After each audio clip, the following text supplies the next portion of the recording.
नमस्कार दोस्तों, free study 94 YouTube channel पे आपका फिर से स्वागत है। आज हम बात करने वाले हैं Bihar current affairs day to day में। बात करेंगे 31 अक्टूबर 2025 के अंतर्गत न्यूज़पेपर में हमारी एग्जामिनेशन के पॉइंट ऑफ व्यू से क्या क्या इंपॉर्टेंट न्यूज है, इस पे हम बात करने वाले हैं। देखिए, यहाँ पे आपने हमें मेंशन किया है कि 31 अक्टूबर 2025 से, लेकिन आज के हम इस सेशन में जो है ना 3 दिन के करंट अफेयर्स को कंप्लीट करेंगे, जिसमें 29, 30 और 31 3 दिन के करंट इश्यूज आपके कंप्लीट हैं। यानी आप ये मान के चलिए कि छठ पूजा के बाद जो है ना जो मेजर इश्यूज हुए हैं, ठीक है, उस पर हम बात करने वाले हैं। इसी के अंतर्गत हम बात करेंगे कि देखिए, आपको जो है ना यहाँ पर मेंशन किया गया है कि जो बिहार विधानसभा चुनाव होने वाला है तो इसका शुभंकर कौन है, तो आपको पता है चिरैया है। इसके बारे में हमने आपसे बात किया था। और इस बार का जो थीम है ना, ये थीम आपको याद रखना है। थीम क्या है कि वोट करेगा बिहार, अब चुनेगा अपनी सरकार। तो ये चीजें आपको ध्यान रखना है, क्योंकि ऑलरेडी जो है ना कई बार आपसे प्रश्न पूछ लेता है कमीशन कि हाल ही में संपन्न बिहार विधानसभा चुनाव का थीम क्या था, ठीक है, या फिर शुभंकर क्या था। तो आपसे जो है ना प्रश्न इस तरीके से बनते हैं। इसके साथ साथ हम बात करेंगे कि निगम का पिंक इनोवेशन अंतरराष्ट्रीय स्तर पर जो है ना चयन किया गया है। यानी पटना नगर निगम जो है ना नीदरलैंड में करेगा भारत का प्रतिनिधित्व, और मार्च में सम्मेलन होने वाला है। तो ये हमारे एग्जामिनेशन के लिए बहुत ही इंपॉर्टेंट है। और पिंक इनोवेशन को जो है ना आप मान के चलिए कि बिहार बजट 2025-26 में जो है ना इसको लाया गया था, और इसके ऊपर लगातार सरकार काम कर रही है। और बिहार के अंतर्गत जो पटना नगर निगम है, इसको लेकर के काफी सारे काम कर रहे हैं। तो ये बहुत ही अच्छा इनोवेशन है, ठीक है। तो ये हमारे एग्जामिनेशन के लिए बहुत इंपॉर्टेंट है, इसको ध्यान रखना। इसमें बात करेंगे डिटेल में। इसके साथ साथ कहा जा रहा है दोस्तों कि विकसित भारत बनाना है, कब लक्ष्य रखा गया है केंद्र सरकार के द्वारा 2047 का। और उसको ध्यान में रख करके जो है ना ये हमारी जो बिहार सरकार है वो जो है ना नई सिंचाई योजनाओं को जो है ना चलाएगी। क्यों? क्योंकि विकसित भारत 2047 तो बनाना है ही, हमें विकसित बिहार भी बनाना है। और विकसित बिहार के लिए भी जो है ना हमारा टारगेट कब का है, ये आपको पता होना चाहिए। विकसित बिहार बनाने का टारगेट कब है, ये भी हमने अपने सेशन में डिस्कशन किया था कि 2047 में जो है विकसित बिहार भी बनाना है, ठीक है। तो इसके लेकर के जो है नए जलाशयों का निर्माण करने की तैयारी चल रही है। तो ओवरऑल इस पे हमारी चर्चाएं रहेंगी। बात करेंगे दोस्तों की जस्टिस सूर्यकांत अगले चीफ जस्टिस ऑफ इंडिया नियुक्त किए गए हैं, और ये 24 नवंबर को जो है ना शपथ लेंगे। तो इनकी डिटेल में चर्चा करेंगे, नियुक्ति प्रक्रिया के बारे में बात करेंगे, ठीक है। क्योंकि ऑलरेडी जो है आपसे प्रश्न पूछे जाने की पॉसिबिलिटीज होते हैं। यहाँ से कौन कौन से आर्टिकल जो हैं, कौन कौन से अनुच्छेद हैं, ठीक है, वो इंपॉर्टेंट है। ये हमारे एग्जामिनेशन के लिए बेहद ही इंपॉर्टेंट है, ठीक है। इसके साथ साथ हम बात करेंगे दोस्तों, आप बिहार के अंतर्गत जो है इंडिया गठबंधन का जो है प्रॉपर मैनिफेस्टो जारी कर दिया गया है। उसके अंतर्गत जो है ना कुछ लोक लुभावनी बातें की गई है, जिसपे भी हमारी चर्चाएं रहेंगी। क्योंकि ऑलरेडी जो है ना हम ये तो देखें कि बिहार के अंतर्गत चीजें क्या चल रहा है, कौन सा पार्टी क्या अपनी जो है मैनिफेस्टो में चीजें लेकर के आ रही है। उसी के अंतर्गत जो है आप देखेंगे यहाँ पे कि तेजस्वी प्रसाद यादव जी हैं, इन्होंने एनडीए का प्रतिनिधित्व है और चेहरा है सीएम का। इन्होंने जो है 5 प्रमुख प्रण दिए हैं। उसमें जो है हर परिवार के एक सदस्य को सरकारी नौकरी देने की बात की गई है। आप खुद सोचिए, अगर कोई भी चीज बनती है ना, अगर मान के चलिए कि अगर घर में अगर आप 1 महीने का अगर आप भोजन की व्यवस्था करना चाहते हैं तो भी उसके लिए एक बजट बनाना पड़ता है, समझ रहे हैं। तो यहाँ पर भी जो है ना ये सारी चीजें किया गया है, ठीक है।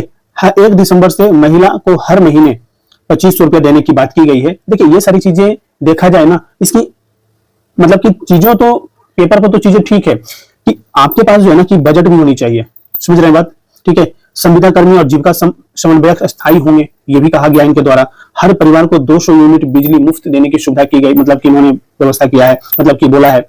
और भूमिहीनों को ग्रामीण क्षेत्र में 5 डिसमिल और शहरी क्षेत्र में जो है 3 डिसमिल जमीन देने की बात की गई है।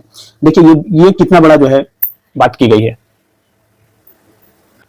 तो हमारी नजर जो है ना ये सारी चीजों पे होनी चाहिए, जरूर होनी चाहिए। इसका एक रीजन होता है क्योंकि सोच समझ करके आपको वोट करने होते हैं, समझ रहे हैं।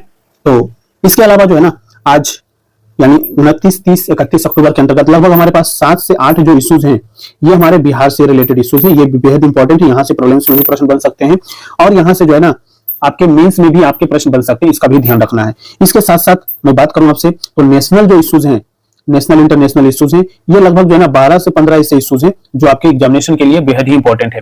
तो वीडियो थोड़ा सा लंबा होने वाला है, आज का डिस्कशन काफी लंबा होने वाला है। तो वीडियो को शुरू से लास्ट तक देखिएगा। वीडियो अगर पसंद आए तो लाइक जरूर कीजिएगा। चैनल पे नए हैं और चैनल को अभी तक सब्सक्राइब नहीं किया दोस्तों, तो प्लीज चैनल को जरूर सब्सक्राइब कीजिएगा। पीडीएफ के लिए टेलीग्राम चैनल जरूर ज्वाइन कीजिए, वहां पे सारे पीडीएफ अवेलेबल करवाए जाते हैं। तो बिना किसी देर के आज 31 अक्टूबर के साथ साथ 29, 30 साथ में 3 दिन का हम डिस्कशन शुरू करते हैं। तो दोस्तों बिहार करंट अफेयर्स 29, 30, 31 3 दिनों के करंट अफेयर्स हम चर्चा कर रहे हैं। सबसे पहले न्यूज यहाँ पे कहा जा रहा है कि पिंक ये जो देखिए पिंक इनोवेशन अंतरराष्ट्रीय स्तर पर चयन किया गया, कहाँ का, तो पटना नगर निगम का, यानी नीदरलैंड करेगा भारत, नीदरलैंड में भारत जो है ना, नीदरलैंड में भारत का प्रतिनिधित्व कौन कर रहा है, तो पटना नगर निगम, ये याद रखिएगा। सम्मेलन कब होना है, तो मार्च 2026 में होना है, ठीक है। तो ये बहुत इंपॉर्टेंट है, ये आपको ध्यान रखना है। देखिए कहा जाता है ना कि देखिए ये बहुत बड़ी उपलब्धि है, ठीक है, बहुत बड़ी उपलब्धि है पटना नगर निगम का। और इसके अंतर्गत जो नगर निगम ने जो है इनोवेशन किया है, पिंक इनोवेशन किया है, उसको international conference on resilient system 2026 के लिए, तो ये जो है ना, आप ये याद रखिएगा, आईसीआरएस 2026 के लिए चयन किया गया। किसको चयन किया गया है, तो आपके एग्जामिनेशन के पॉइंट ऑफ व्यू से बेहद इंपॉर्टेंट फैक्ट है, पटना नगर निगम के पिंक इनोवेशन को, ठीक है, पिंक इनोवेशन को क्या किया गया है, चयन किया गया है। ये आपके एग्जामिनेशन के लिए इंपॉर्टेंट है, ध्यान रखना है। कहा जाता है यह सम्मेलन जो है ना, मार्च 2026 में डेल्फट नीदरलैंड में आयोजित किया जाएगा। और पटना नगर निगम जो है वहां क्या करेगा, भारत का प्रतिनिधित्व करने वाला है दोस्तों। यह इसका जो चयन किया गया किस आधार पर किया गया, ये चीज आपको ध्यान रखना है। इसका चयन किया गया है स्वच्छता को लेकर के, अपशिष्ट प्रबंधन को लेकर के, और सतत विकास के क्षेत्र में जो है ना, ये बहुत अच्छा काम किया है, नवाचार किया है, ठीक है। उसको जो है ना, इन नीतियों को, वैश्विक मान्यता को जो है ना दर्शाता है कि पटना नगर निगम जो है ना इन चीजों में, इन क्षेत्रों में कैसा काम कर रहा है, ठीक है। कहा जाता है कि पिंक इनोवेशन के तहत नगर निगम के कई अनोखी पहल शुरू की गई है, और इसकी सराहना जो है ना अब वैश्विक स्तर पर जो देखने को मिल रहा है।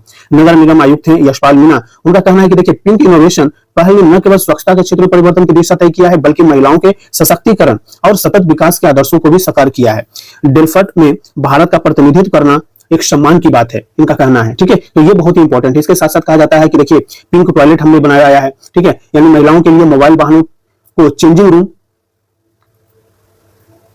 और शौचालय में परिवर्तित किया गया है। नगर निगम क्षेत्र में 8 pink toilet, 4 pink toilet mobile और 2 पिंक टॉयलेट अस्थायी और 2 लू कैफे बनाए गए हैं। ये सुविधा दी जा रही है शहर के विभिन्न स्थानों पर, एवं विशेष आयोजन जैसे मेला हो गया, सांस्कृतिक कार्यक्रम के दौरान यह महिलाओं के लिए सुरक्षित और स्वच्छ वातावरण प्रदान करता है। ये बहुत इंपॉर्टेंट है, ध्यान रखना है। पिंक एमआरएफ यानी मटेरियल रिकवरी फैसिलिटी, ठीक है ना, तो याद रखना है पिंक एमआरएफ। कहा जाता है ये अपशिष्ट प्रबंधन में महिलाओं की सहभागिता बढ़ाने के लिए पिंक एमआरएफ शुरू किया गया है, और यह केंद्र न केवल अपशिष्ट पृथक्करण में मदद करता है, बल्कि महिलाओं को औपचारिक जीविका के अवसर भी प्रदान करता है।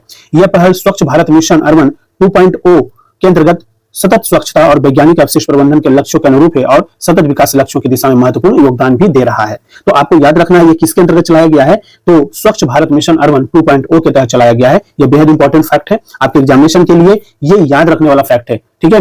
नेक्स्ट न्यूज है दोस्तों, पटना हाईकोर्ट के न्यायमूर्ति संजय कुमार सिंह ने शपथ लिए हैं, ठीक है। और इनको जो है ना शपथ किन्होंने दिलाया है, तो पटना हाईकोर्ट के कार्यकारी मुख्य न्यायाधीश से सुधीर सिंह, इन्होंने जो है ना न्यायमूर्ति संजय कुमार सिंह को जो है शपथ दिलाया है, ठीक है। कहा जाता है कि इनका जो तबादला जो है ये इलाहाबाद हाईकोर्ट से पटना हाईकोर्ट में किया गया था, और शताब्दी हॉल में शपथ ग्रहण समारोह में आयोजन किया गया। इस अवसर पर सभी न्यायाधीशों के साथ ही बड़ी संख्या में अधिवक्ता उपस्थित हैं यहाँ पे। मेजर चीज हमें याद रखना है न्यायमूर्ति संजय कुमार सिंह के बारे में। अब देखिए न्यायमूर्ति संजय कुमार सिंह का जो जन्म है ना, ये कहाँ पे हुआ है, उत्तर प्रदेश के मिर्जापुर में हुआ था। कब, 21 जनवरी 1969 को। वर्ष 1993 में वो वकील बने, और 22 नवंबर 2018 को इन्होंने इलाहाबाद हाईकोर्ट का एडिशनल जज नियुक्त किया गया था, और 20 नवंबर 2020 को अस्थायी न्यायाधीश बने थे। तो इनके बारे में आपको पता होना चाहिए, ठीक है। नेक्स्ट कहा जा रहा है दोस्तों की न्यायाधीशों में 40% जो है ना करोड़पति हैं, और 432 ऐसे जो प्रत्याशी हैं बिहार विधानसभा चुनाव के, वो दागी हैं, यानी उनके ऊपर जो है ना बहुत सारे गंभीर आरोप भी लगाए गए हैं, ठीक है। तो ये चीजें जो है ना एसोसिएशन फॉर डेमोक्रेटिक रिफॉर्म और बिहार इलेक्शन वॉच ने उम्मीदवारों के शपथ पत्र के आधार पर एक रिपोर्ट जारी किया है, वो हमारे एग्जामिनेशन के लिए बहुत ही इंपॉर्टेंट है। समझ रहे हैं, हमें ये तो पता चलेगा कि हाँ बिहार विधानसभा चुनाव जो हो रहे हैं, ठीक है, उसके अंतर्गत कौन कौन से ऐसे प्रत्याशी हैं जो आपराधिक मामले उनके ऊपर है, ठीक है, और कौन कौन से ऐसे हैं जो करोड़पति भी हैं। समझ रहे हैं बात, तो ये सारी चीजें हमारे लिए बहुत इंपॉर्टेंट होता है। सोचे समझे वोट देने से बचें, बिना सोचे समझे वोट नहीं देना है। सारी चीजों को देखना है कि क्योंकि आपको 5 साल में एक बार मौका मिलता है देने का, बाकी वो 5 साल आपके ऊपर क्या करते हैं, शासन करते हैं। समझ रहे हैं, तो ये चीजें हैं। कहा जाता है कि बिहार विधानसभा चुनाव के पहला चरण कब होने वाला है दोस्तों, देखिए ये फैक्ट जो है बहुत इंपॉर्टेंट है, 6 नवंबर को होने वाला। फर्स्ट चरण जो होगा आपका 6 नवंबर को, सेकंड होगा 11 नवंबर को, रिजल्ट कब आएगा 14 नवंबर को। तो ये 3 डेट जो है ना आपके लिए इंपॉर्टेंट है। कई बार जो है ना ऐसे प्रश्न पूछा हुआ है कमीशन, इसलिए मैं बार बार आप सभी को बताता हूं कि डेट आपको याद रखना है। कहा जाता है देखिए पहले चरण में जो है ना 121 विधानसभा क्षेत्रों में जो उतारे गए हैं 1303 उम्मीदवारों में 40% जो है ना क्या है, करोड़पति हैं, और औसतन एक उम्मीदवार के पास 3.26 करोड़ रुपए की संपत्ति है। एडीआर यानी एसोसिएशन फॉर डेमोक्रेटिक रिफॉर्म्स और बिहार इलेक्शन वॉच ने पहले चरण के उम्मीदवारों के शपथ पत्र के आधार पर जारी यह रिपोर्ट बनाया है। ठीक है, तो ये चीजें ध्यान रखना है। रिपोर्ट में 1314 में से 1303 उम्मीदवारों द्वारा घोषित वित्तीय, आपराधिक, शिक्षा, लिंग, अन्य विवरणों के आधार पर विश्लेषण किया गया है। चुनाव के पहले चरण में 9% यानी 121 महिला उम्मीदवार चुनाव लड़ रही हैं। ठीक है, पहले चरण में कितने, तो 9% यानी 121 महिला उम्मीदवार भी आपके क्षेत्र से लड़ रहे हैं। ठीक है, और रिपोर्ट में यह भी कहा गया है कि कुल उम्मीदवारों में 8% यानी 103 के पास 10 करोड़ से अधिक, जबकि 7% 93 से 5 के पास जो है ना 5 से 10 करोड़ रुपए की संपत्ति है। इसके अलावा जो 25% जो है यानी 323 ऐसे उम्मीदवार हैं, उनके पास 1 से 5 करोड़ और 32% यानी 417 ऐसे उम्मीदवार हैं जिनके पास 20 लाख से 1 करोड़ रुपया और 28% यानी 367 उम्मीदवार ऐसे हैं जिनके पास 20 लाख रुपए से भी कम संपत्ति होने की जानकारी दी गई है। इसके अंतर्गत कहा जाता है ना कि देखिए, पहले चरण में मुंगेर से भाजपा उम्मीदवार हैं कुमार प्रणय, इनके पास 170 करोड़ की संपत्ति और सबसे धनी उम्मीदवार बताया गया इनको। ठीक है, और दूसरे स्थान पर है सिवान से जो निर्दलीय लड़ रहे हैं राजकिशोर गुप्ता जी के पास जो है कहा जाता है कि 137 करोड़ की जो है ना संपत्ति है, 137 करोड़ की संपत्ति बताया गया इनके बारे में। और तीसरे स्थान पर मोकामा के जदयू जो उम्मीदवार है अनंत सिंह, के पास 100 करोड़ की जो है संपत्ति उन्होंने बताया है। तो देखिए, ओवरऑल देखिए ना तो ऐसे लोग हैं जिनके पास करोड़ों की संपत्ति है, लेकिन फिर भी हम कहते हैं कि बिहार गरीब है। समझ रहे हैं ना, यही नेता जाकर के बोलेंगे कि गरीब है। तो ओवरऑल जो है ना समझने की कोशिश कीजिए कि सारी चीजें आपको सोच समझ करके ही वोट करना है। ये सारी चीजें हमें एग्जामिनेशन के लिए, देखिए कुछ डेट इंपॉर्टेंट है, कुछ चीजें फैक्ट इंपॉर्टेंट है, क्योंकि इलेक्शन कमीशन के अंतर्गत जो है ना ये सारी चीजें दिया जाता है कि हाँ भाई, आपसे पूछ लिया जाए कि इस बार में सबसे अमीर जो प्रत्याशी कौन है, फैक्ट आपके यहाँ से निकलते हैं। ठीक है, कहा जाता है यहाँ पे कि देखिए, उम्र जो है 41 से 60 की आयु के कितने उम्मीदवार हैं, तो 51% उम्मीदवार ऐसे हैं जो 41 वर्ष से जो है ना 60 वर्ष की हैं। तो ये भी चीज आपको एक बार देखना है। योग्यता की हम बात करें तो 40% उम्मीदवारों की शैक्षणिक योग्यता जो है ना कितना है, 5वीं से 12वीं के बीच है। सोचिए कि कैसा का उम्मीदवार है, क्या कितना पढ़ा लिखा उम्मीदवार है। तो ये लोग जब आएंगे ना तो ये ना एजुकेटेड है खुद, ना ही आपको एजुकेशन पर ध्यान देने वाले हैं। समझ रहे हैं, क्योंकि उनको पता है कि एजुकेशन इनके लिए नहीं, इनके लिए जो है ना पैसे कमाना ही उद्देश्य है जीवन में। तो ओवरऑल देखिए कि आप ऐसे उम्मीदवारों का चयन कीजिए, उनको वोट कीजिए जो पढ़े लिखे हैं, चीजों को समझ रहे हैं, आपकी स्थिति को समझ रहे हैं। ठीक है, वो एक बेहतर विकल्प उनको चुनिए। अब देखिए, रिपोर्ट में यह कहा गया कि 50% यानी 651 उम्मीदवारों की शैक्षणिक योग्यता स्नातक या उससे अधिक की है और 105 उम्मीदवार डिप्लोमा धारक हैं, 105 साक्षर और 8 असाक्षर भी हैं। समझ रहे हैं, 40% यानी 519 उम्मीदवारों की शैक्षणिक योग्यता जो है 5वीं से 12वीं के बीच की है। समझ रहे हैं बात, तो ये चीजें आपको ध्यान रखना है। और 27% उम्मीदवार ऐसे जिनके ऊपर जो है गंभीर आपराधिक मामले हैं। ठीक है, तो ये भी चीज हमें ध्यान रखना है। आगे बढ़ते हैं दोस्तों, नेक्स्ट न्यूज है, कहा जा रहा है कि 2030 तक हादसों में 50% कमी लाने की तैयारी चल रही है और बिहार में जो है सड़क दुर्घटना और उससे होने वाली मौतों में लगातार जो वृद्धि हो रही है उसको ध्यान में रखते हुए राज्य सरकार ने वर्ष 2030 तक का लक्ष्य रखा है। देखिए, ऐसे लक्ष्य आपके एग्जामिनेशन के लिए बहुत इंपॉर्टेंट है। ठीक है, कई बार पूछ लेता है कमीशन कि सड़क दुर्घटना और उससे होने वाली लगातार वृद्धि को 50% यानी आधे से कम करने का लक्ष्य रखा गया है। कब तक, तो 2030 तक। समझ रहे हैं, तो ये चीज हमें ध्यान रखना है। और हाल ही में आए एनसीआरबी की रिपोर्ट ये बताता है कि देखिए, दुर्घटना जो है ना कितना हुई, 11,610 और इसमें मृत्यु कितना हुआ, इतना 9,347। तो ये सारी चीजें आपको ध्यान रखना है। और कहा जाता है कि बिहार सड़क सुरक्षा परिषद ने इस मतलब में भी कार्य योजना बनाया है इसके लिए, और इसके तहत अधिक सड़क हादसे वाली जगह की पहचान किया जाएगा और वहां ANPR कैमरे लगाने का भी प्रस्ताव किया गया है। बिहार पुलिस मुख्यालय के आंकड़ों के मुताबिक वर्ष 2020 में राज्य में 8,639 दुर्घटना हुई थी, जो 2024 में बढ़कर के जो है ना 11,610 हो गई है। और इन 4 वर्षों में दुर्घटना से मौत का आंकड़ा जो है ना 6,699 से बढ़कर के कितना हो गया है, तो 9,347 हो गया है। और वर्ष 2023 के आंकड़े के अनुसार, देखिए 2023 के आंकड़े के अनुसार अगर हम देखें तो सड़क दुर्घटना में बिहार जो है 10वें स्थान पर था, जबकि इससे होने वाली मौत में बिहार का स्थान 7वां है। भारत में दुर्घटना मृत्यु दर जो है सड़क दुर्घटना प्रति 10,000 वाहन के मामले में बिहार सिक्किम के बाद जो है ना देश में दूसरे स्थान पर है और देश की मृत्यु दर 5.3 है, जबकि बिहार में यह 8.96 है। इस मामले में मिजोरम के बाद बिहार दूसरे स्थान पर है। तो ये फैक्ट आपके एग्जामिनेशन के लिए बेहद इंपॉर्टेंट है, ध्यान रखना है आपको। समझ रहे हैं। कहा जाता है शहरी क्षेत्रों में कैमरे से ई चालान की व्यवस्था लागू की गई है। तो बिहार पुलिस ने इसके बारे में बताया है कि पहले चरण में पटना, मुजफ्फरपुर, भागलपुर और बिहार शरीफ यानी नालंदा जिला के अंतर्गत जो मुख्य जिला मुख्यालय है बिहार शरीफ के शहरी क्षेत्र में कैमरे से ई चालान की व्यवस्था लागू की गई है। मतलब ऑटोमेटिक है, अगर आप किसी प्रकार के अगर ट्रैफिक रूल का अगर पालन नहीं करते हैं तो ऑटोमेटिक आपका चालान कर सकता है। ठीक है, तो इसको लेकर के जो है ना इस तरीके से कैमरे लगाए गए हैं ताकि ई चालान की व्यवस्था प्रॉपर हो। और दूसरे चरण में कैपिटल इन्वेस्टमेंट स्कीम 2025-26 के तहत 10 जिलों को चिन्हित किया गया है और 138 व्यस्त एवं दुर्घटना प्रवण स्थानों पर जो है ANPR कैमरे लगाए जाएंगे। और तीसरे चरण में खतरनाक सड़कों को पहचान कर कैमरे एवं सेंसर लगाए जाने की योजना बनाई गई है। तो ये भी एक जो है ना रोकथाम की होगी। कहा जाता है दोस्तों कि सड़क दुर्घटना रोकने के लिए जो ना जो लक्ष्य बनाया गया है वो आपको ध्यान रखना है कि ब्लैक स्पॉट में सुधार और पर्याप्त साइनेज व सड़क दृश्यता में सुधार किया जाए। स्कूल कॉलेज के साथ ग्रामीण इलाकों में जागरूकता अभियान चलाया जाए। एम्बुलेंस नेटवर्क को मजबूत करना और गुड सेमेरिटन को प्रोत्साहित किया जाए। सड़क सुरक्षा निधि को समृद्ध करना और यातायात पुलिस बल का उन्नयन भी करना है। स्कूल पाठ्यक्रम में सड़क सुरक्षा, प्रमंडलीय मुख्यालय में ट्रैफिक पार्क स्थापित करने की व्यवस्था की जाए और दुर्घटना वाले क्षेत्रों में रेलिंग, स्पीड ब्रेकर और रंबल रिपीटर स्पीड रंबर स्ट्रिप्स आदि का निर्माण किया जाए। तो ये सारी चीजें आपको जो है ना ये दुर्घटना जहां पे होता है उन सड़क दुर्घटना को रोकने के लिए जो निर्धारित जो लक्ष्य है ये चीज किया जाता है। ठीक है, तो ये सारी चीजें हमें ध्यान रखनी है। ठीक है, आपके एग्जामिनेशन के लिए जो बेहद इंपॉर्टेंट फैक्ट है वो आपको याद रखना है कि वर्ष 2030 तक इसमें 50% कमी लाने का लक्ष्य निर्धारित किया गया है। नेक्स्ट जो न्यूज है दोस्तों ये कहा जा रहा है कि सत्यापन में पुरुषों के मुकाबले महिला वोटरों के ज्यादा नाम काटे गए हैं। ठीक है, तो कहीं ना कहीं आप देखेंगे कि SIR जो हुआ, ठीक है, तो गहन पुनरीक्षण अभियान जो चलाया गया बिहार में मतदाता सूची के अंतर्गत, तो कहा जाता है ना कि इसके अंतर्गत जो ना पुरुषों के मुकाबले महिला मतदाताओं का जो ना अनुपात घट गया है। और इसमें कहा जाता है कि पहले जो है राज्य में यानी 1 जनवरी 2025 की बात किया जाए तो राज्य में जो है ना प्रति 1000 पुरुषों की तुलना में महिला मतदाताओं की जो संख्या थी वो कितना था, तो 914 था।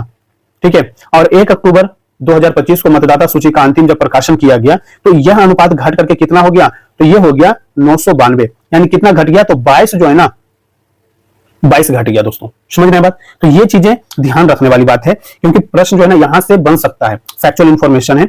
और कहा जाता है कि यानी 7 माह में बिहार में प्रति 1000 पुरुषों पर 22 महिला मतदाताओं की संख्या में कमी आई है। और SIR के दौरान अलग अलग कारणों के आधार पर मतदाता सूची से 22.74 लाख महिलाओं तथा 15.55 लाख पुरुष मतदाताओं के नाम काटे गए हैं।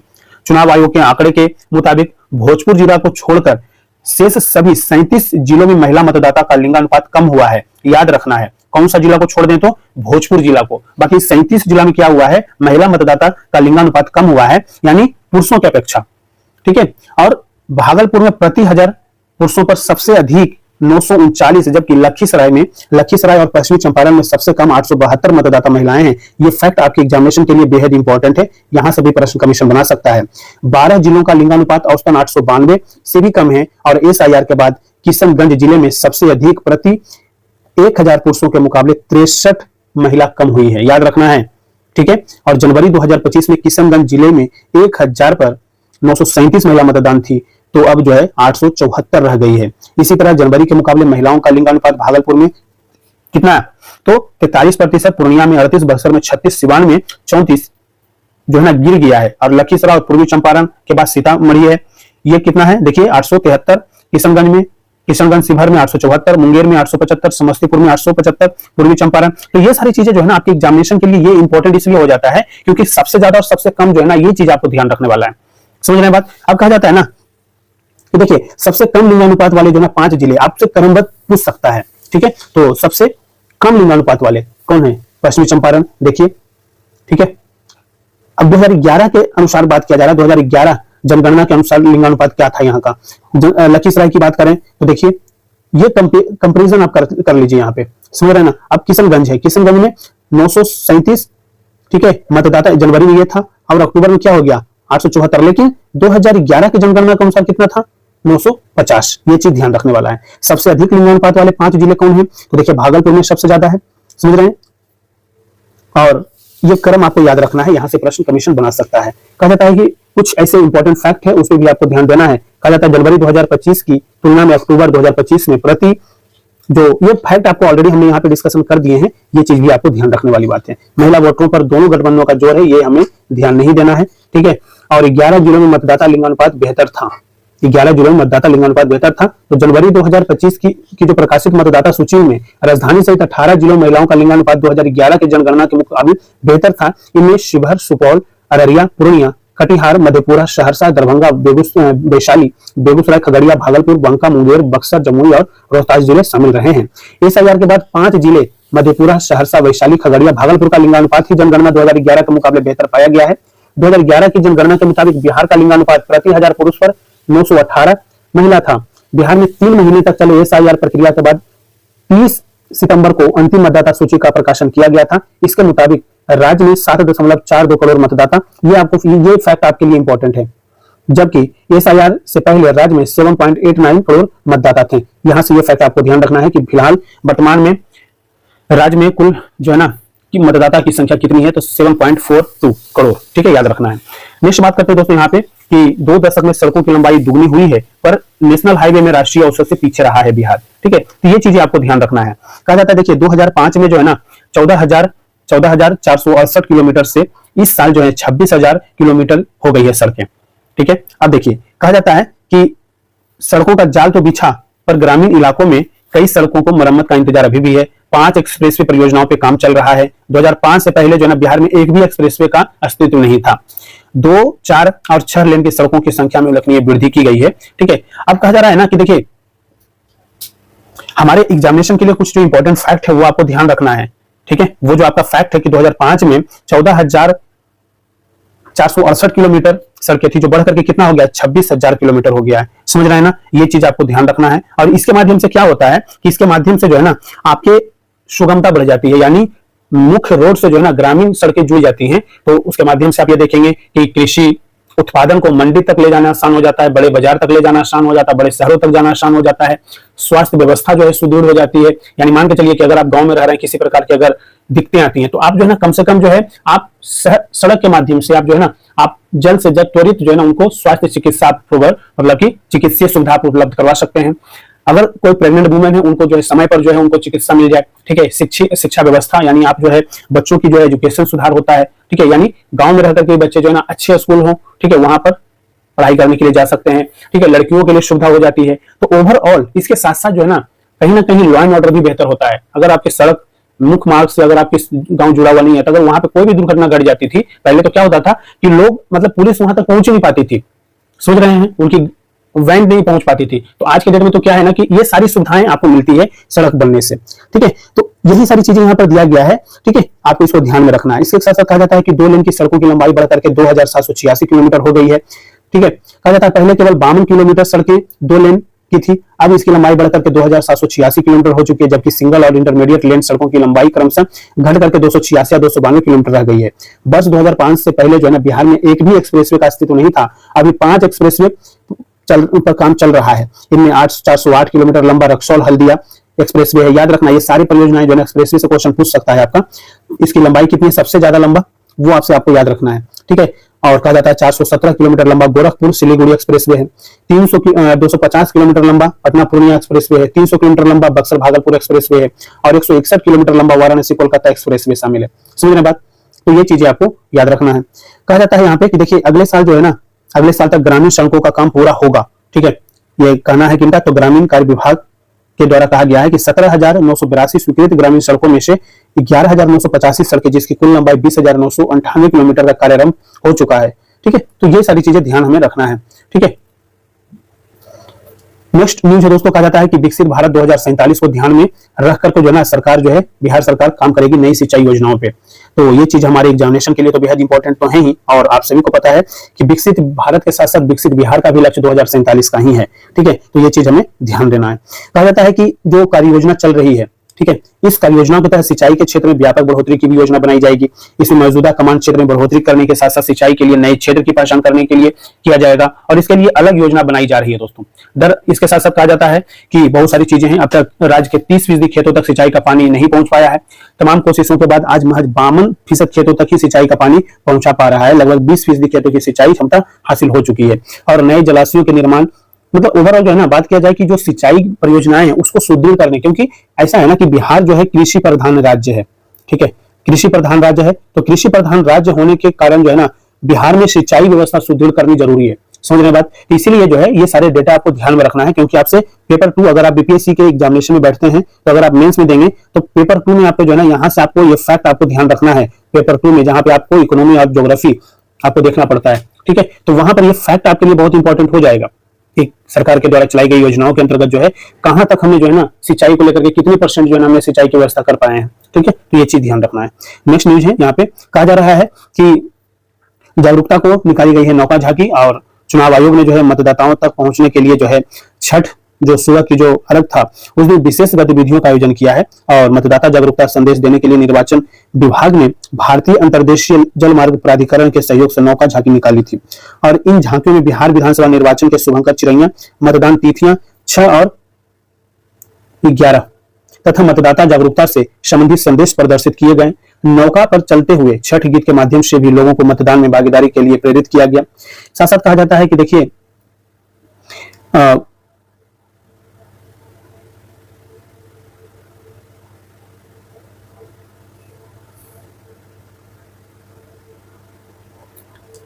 आप यहाँ पर ये देख सकते हैं कि ये जो थीम है ना ये आपको ध्यान रखना है।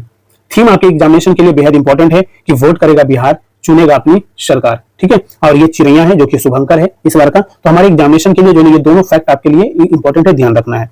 नेक्स्ट कहा जा रहा है दोस्तों कि नए मेडिसिन इंडोर में होगा अलार्म सिस्टम, बैठते ही मरीज के पास पहुंचेंगे नर्स, और ये जो है ना नए भवन बनाए जा रहे हैं, किसका, तो पीएमसीएच के जो नया जो भवन बनाया जा रहा है, ठीक है, जिसमें शिफ्टिंग के बाद जो है प्रॉपर जो है विश्व स्तरीय सुविधा देने की बात की गई है। और यहाँ पे कहा जाता है कि 5,540 करोड़ से इसका जो है फिर से विकास किया गया है, और ये जो है ना 5,462 बेड का ये हॉस्पिटल बन करके तैयार हो गया है। तो ओवरऑल जो है ये बहुत इंपॉर्टेंट न्यूज है। और कहा जाता है कि पीएमसीएच बहुत बड़ा मतलब अपने आप को जो है विश्व स्तरीय सुविधा देना शुरू करेगा, नए जो शिफ्ट होंगे न्यू भवन में, न्यू बिल्डिंग में, ठीक है। कहा जाता है कि देखिए पीएमसीएच में जो है ना इसका जो उद्देश्य जो है ना बिहार में डॉक्टरों की कमी को दूर करना और मरीजों को आधुनिक चिकित्सा उपलब्ध करवाना है, ठीक है। और कहा जाता है कि पिछले कुछ वर्षों में चरणबद्ध तरीके से विभागों के नए भवन में स्थानांतरित किया जा रहा है, और यह राज्य का सबसे बड़ा अस्पताल है जहां ओपीडी लोड बहुत अधिक होता है। पुराने भवनों में मरीजों को बेहतर सेवा देना डॉक्टरों और कर्मचारियों के लिए एक चुनौती थी, और नए भवन में शिफ्ट होने से मेडिकल इमरजेंसी विभाग की दक्षता और कार्य प्रणाली में बड़ा सुधार आने की जो है ना उम्मीद जताई गई है। तो ओवरऑल हमारे लिए ये ध्यान रखने वाली बात है कि यहाँ पे जो है ना ये बनकर के तैयार हो गया है, ठीक है। नेक्स्ट न्यूज पे चलते हैं। कहा जाता है ये इंडिया गठबंधन ने बिहार का तेजस्वी प्रण जारी किया है, यानी मैनिफेस्टो इन्होंने जारी किया है, और इसमें हमने आपसे बात किया कि देखिए इसमें जो है ना इन्होंने कहा है कि 5 नए एक्सप्रेसवे बिहार में बनाने की घोषणा की है तेजस्वी ने। 25 बिंदुओं को मुख्य रूप से इंडिया के घोषणा पत्र के रूप में शामिल किया है, और इसमें अंतर्गत जो है ना 5 प्रण जो किए गए ना, जैसे हर परिवार के एक सदस्य को सरकार नौकरी देंगे। अब खुद सोचिए कि आपका जो है ना ये हर घर में अगर आप देते हैं, ठीक है, तो इसका चयन की प्रक्रिया क्या होगी, किस आधार पर आप करेंगे, तो इसमें आप ऑलरेडी जो है ना कहीं बहुत ज्यादा जो है ना घोटाले होने की पॉसिबिलिटी है। समझ रहे बात? इसमें जो है ना जिनकी पहुंच होगी यानी आपके तक, यानी तेजस्वी यानी सरकार के तक जिनकी पहुंच होगी वो बहुत धड़ल्ले से जो है ना घोटाले करेंगे, बहुत ज्यादा जो है ना लूटपाट मचाएंगे। और जिस तरीके से इनके ऊपर आरोप है कि जमीन के बदले नौकरी, ये कॉन्सेप्ट ये दोहराने की कोशिश कर रहे हैं। आप खुद सीधी सी बात है समझ रहे हैं, आपको लगता है कि इससे गरीबों को भला होने वाला है, ठीक है।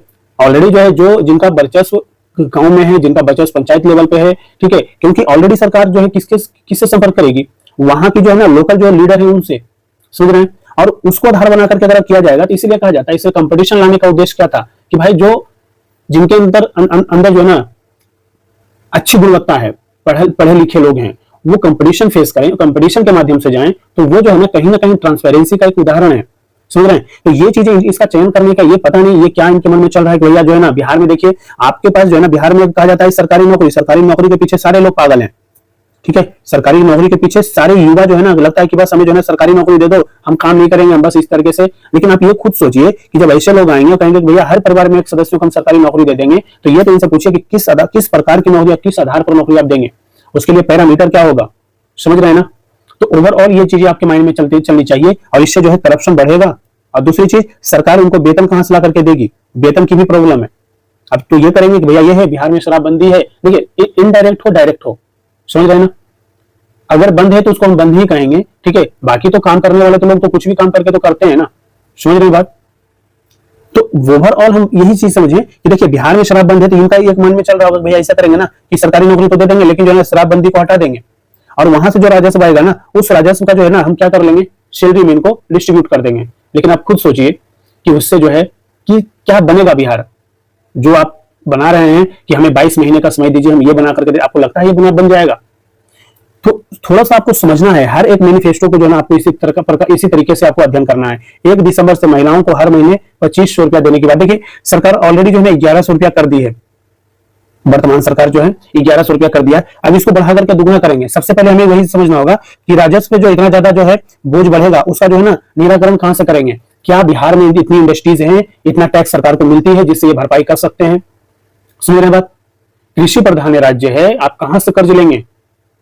सुन रहे हैं? और एक दिन की बात नहीं है। इसके अलावा कहते हैं कि संविदा कर्मी जो है जीविका जो है उनके समन्वय को अस्थायी किया जाएगा। भैया देखिए, अगर आप ये संविदा कर्मी हैं, जीविका समन्वयक हैं, तो इनको जो है ना अस्थायी जब तक है इनको जो है ना एक रकम जो मिलती होगी ना वो कम मिलती होगी। समझ रहे हैं? तो आप उनको सुविधा देने की तो बात कर रहे हैं लेकिन आप वो काम कर रहे हैं जिससे आप जो है लोक लुभावनी बातें हैं ये। आप सबसे पहले तो इनका आंकड़ा निकालिए ना कि इनका आंकड़ा क्या है, डेटा निकालिए कि कितने लोग हैं, इन पे हमारे बजट का क्या बोझ पड़ेगा। समझ रहे हैं?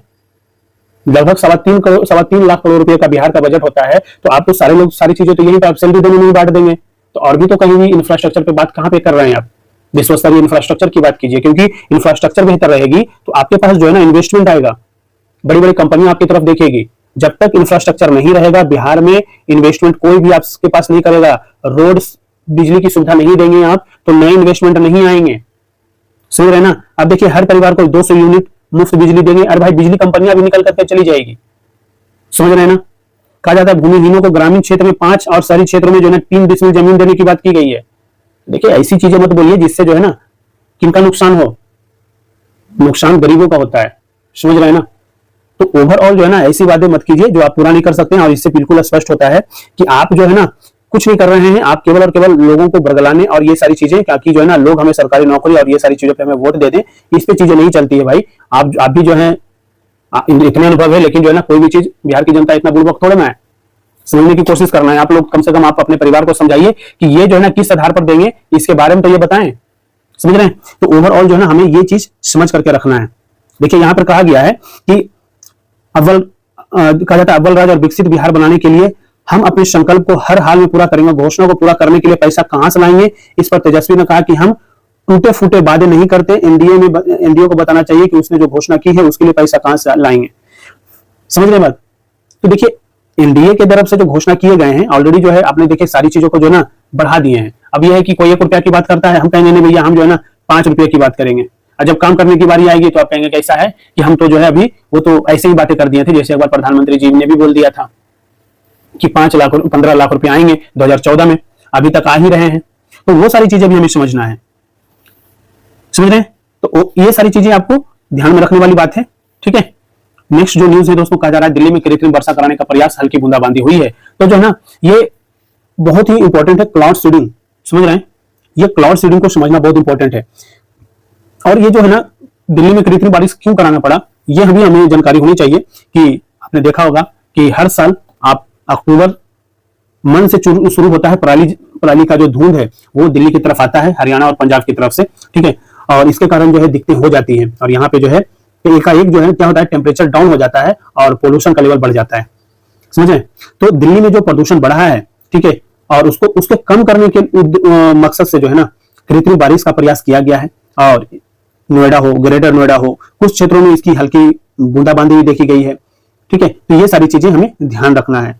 कहा जाता है ना कि देखिए जो दिल्ली के जो पर्यावरण जो मंत्री हैं मनजिंदर सिंह सिरसा, उन्होंने बताया है कि कृत्रिम बारिश के लिए जो है ना विमान ने कानपुर से उड़ान भरी और खेकड़ा, बुराड़ी और उत्तरी करोल बाग, मयूर विहार सड़क और भोजपुर में 8 बार बारिश कराने वाले रसायन का छिड़के गए हैं। इन इलाकों में प्रदूषक कण जो है ना पीएम जो है 10 और पीएम 2.5 के स्तर में गिरावट देखने को मिला है। और अगले कुछ दिनों में ऐसे 9 से 10 परीक्षण की योजना बनाई जा रही है। अब देखिए सबसे इंपॉर्टेंट ये है ना कि ये क्लाउड सीडिंग जो होती है ना, ये कहा जाता है कि बादलों में बीज बोना होता है। जो छिड़काव किया जाता है वो किस चीज का छिड़काव किया जाता है? कहा जाता है जो बीज बोने की जो प्रक्रिया है, ठीक है, देखिए सबसे पहले कहा जाता है, देखिए यहाँ पे क्रमबद्ध आपको ये चीजें दिखाई गई है यहाँ पे कि पहला है कि मौसम केंद्र बादलों की अनुकूल स्थितियों का डाटा इकट्ठा करता है। फिर जो है विमानों को जरूरी उपकरणों और रसायनों से लैस कर रवाना किया जाता है। देखिए जरूरी उपकरण और रसायन, इसमें रसायन कौन सा यूज किया जाएगा, ये चीज आपके एग्जामिनेशन के लिए बहुत इंपॉर्टेंट है। इसमें जो है ना सिल्वर आयोडाइड, सिल्वर आयोडाइड कई बार प्रश्न आपसे पूछ लेगा इसे, ठीक है ना। इसके साथ साथ पोटेशियम क्लोराइड, पोटेशियम क्लोराइड और सोडियम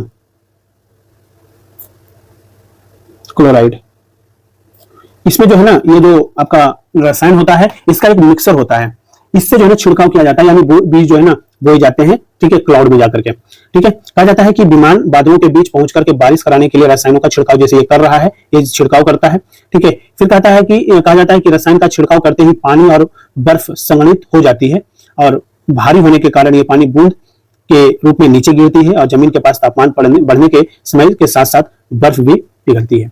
अब देखिए यहाँ पे कहा जाता है कि 15 से 25% अतिरिक्त बारिश हर वर्ष इसकी मकसद से कराना संभव हुआ है, समझ रहे हैं। तो ये सारी चीजें हमारे एग्जामिनेशन के पॉइंट ऑफ व्यू से, तो ये प्रक्रिया बहुत इंपॉर्टेंट है, समझ रहे हैं, इंपॉर्टेंट प्रक्रिया है बादल बनने की प्रक्रिया, आप सभी को पता है। और एक बार क्वेश्चन यूपीएससी ने पूछा था, 2024 का यूपीएससी का प्रश्न है, ठीक है, पेपर 1 में, कि बादल फटने की प्रक्रिया क्या है,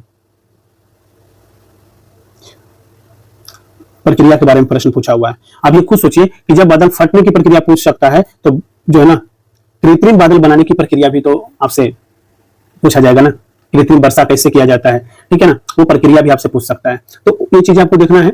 अब कहा जाता है ना कि देश में पहले भी बहुत सारे प्रयोग किए गए हैं, ठीक है। तो भारत में जो है क्लाउड सीडिंग का पहला जो प्रयास किया गया था, कब किया गया था, तो 1951 में किया गया था, जो कि टाटा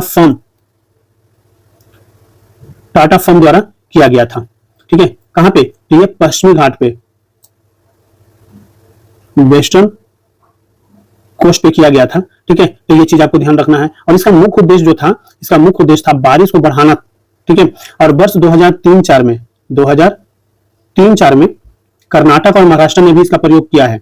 और दुनिया में इस तकनीक का सबसे अधिक इस्तेमाल जो किसने किया है, तो यूएई ने किया है और चाइना जैसे देश ने किया है। तो ये भी आपको याद रखना है।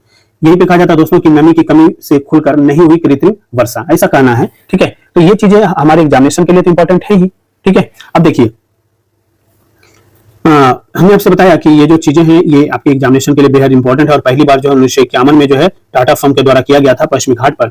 अब किस देश ने किस उद्देश्य से इसका प्रयोग किया है, तो सऊदी अरब ने किया 2022 में बारिश बढ़ाने और पानी की सुरक्षा और पेड़ पौधों को बढ़ाने के लिए रीजनल क्लाउड सीडिंग प्रोग्राम शुरू किया है, याद रखना है। ऑस्ट्रेलिया ने किया है, ज्यादा बारिश से पानी की सप्लाई बढ़ाने और पहाड़ी इलाकों में बर्फबारी बढ़ाने के लिए इसका प्रयोग किया जाता रहा है। रूस भी करता है, मॉस्को में छुट्टियों के दौरान अच्छे मौसम के लिए बारिश कराने और साइबेरिया में जंगल की आग से निपटने के लिए इसका इस्तेमाल किया जाता है। अमेरिका करता है, अमेरिका में क्लाउड सीडिंग का लंबा इतिहास रहा है और 1947 से ऑपरेशन सिरस से यह शुरू हुआ था, याद रखना है, ऑपरेशन सिरस।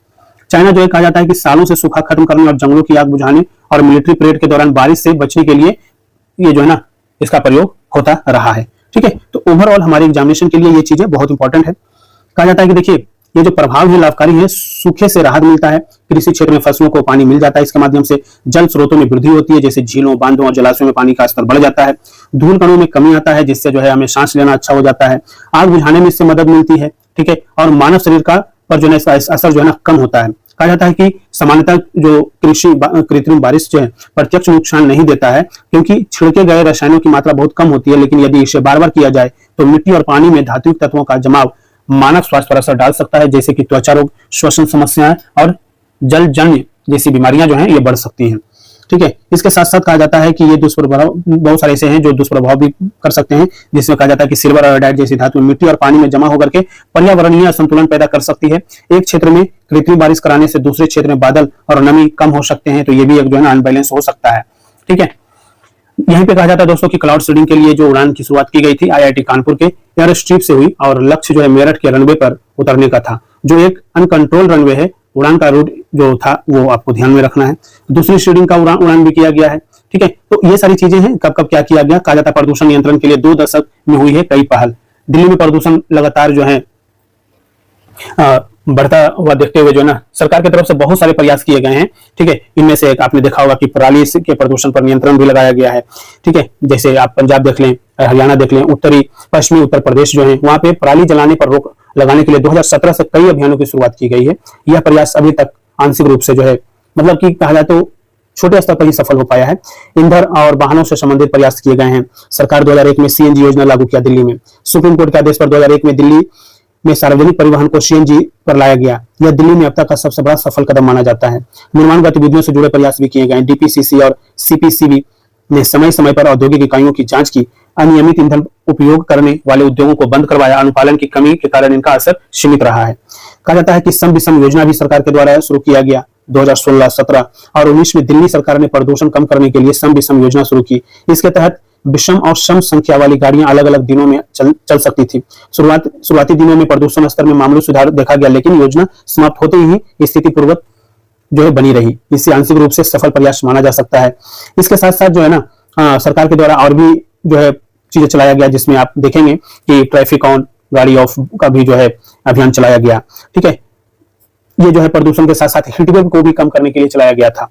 ठीक है, ग्रेडेड रिस्पांस एक्शन प्लान या ग्रैप जिसको कहते हैं 2017 में प्रदूषण के स्तर को के आधार पर जो है ना चरणबद्ध कार्रवाई के लिए ग्रैप लागू किया गया है। इसमें निर्माण कार्य रोकना, स्कूल बंद करना, ट्रकों का प्रवेश रोकना, सार्वजनिक परिवहन बढ़ाना जैसे कदम शामिल है। यह आपात स्थिति में उपयोग साबित हुआ है पर अस्थायी समाधान नहीं बन पाया है। ऊर्जा स्रोतों में बदलाव किया गया है। 2018 में बदरपुर थर्मल पावर स्टेशन को बंद किया गया है, जो कोयला आधारित प्रमुख प्रदूषक स्रोत था। यह कदम सफल माना गया है। पुराने वाहनों पर प्रतिबंध लगाए गए हैं। 2015 में सरकार ने 10 वर्ष पुराने डीजल और 15 वर्ष पुराने पेट्रोल वाहनों पर प्रतिबंध लगाया है। कुछ हद तक इसका भी प्रभाव देखा जा सकता है। कहा जाता है सार्वजनिक परिवहन मेट्रो का निरंतर विस्तार किया जा रहा है, जिससे प्रदूषण नियंत्रण में सबसे टिकाऊ कदम बताया गया है।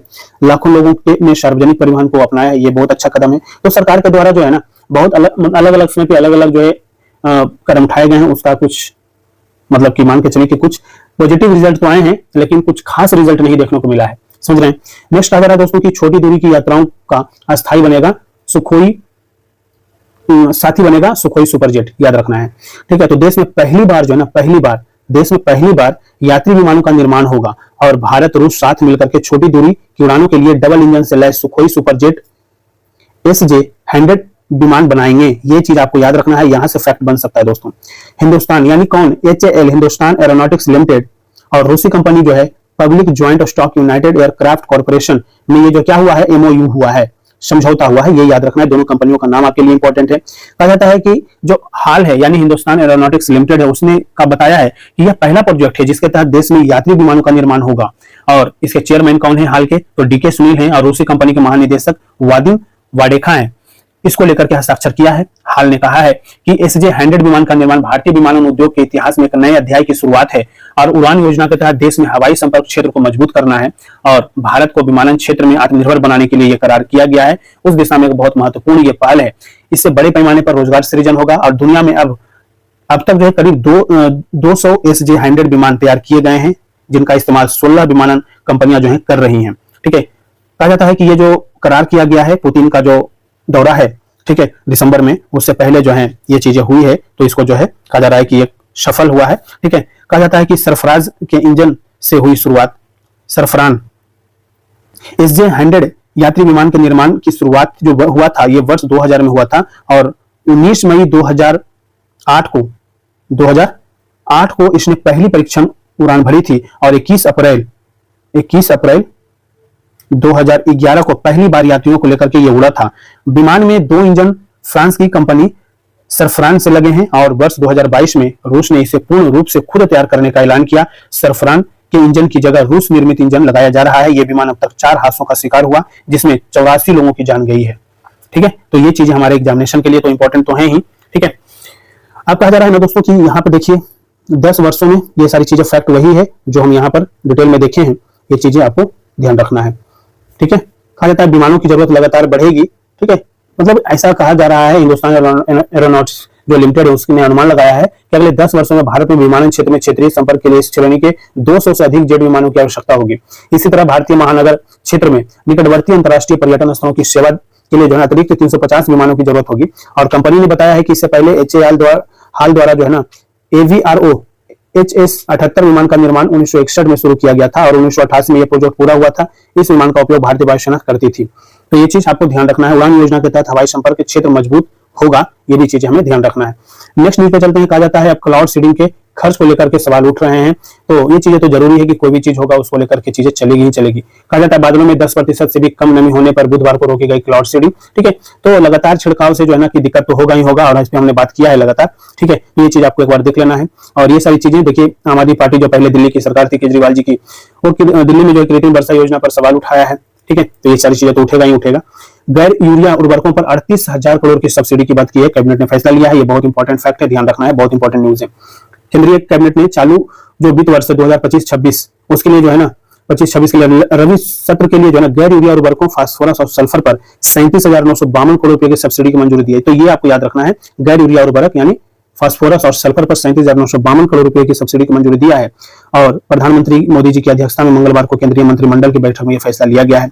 फॉस्फेट सब्सिडी को 43.6 रुपया प्रति किलोग्राम से बढ़ा करके 47.96 रुपया कर दिया गया है। और इसी प्रकार सल्फर जो है 1.77 रुपया से बढ़ा करके 2.87 रुपया प्रति किलोग्राम कर दिया गया है। नाइट्रोजन और पोटास के लिए सब्सिडी दर जो है क्या कर दिया गया है 43.02 रुपया प्रति किलोग्राम, और ये नाइट्रोजन के लिए और पोटास के लिए 2.38 रुपया प्रति किलोग्राम कर दिया गया है।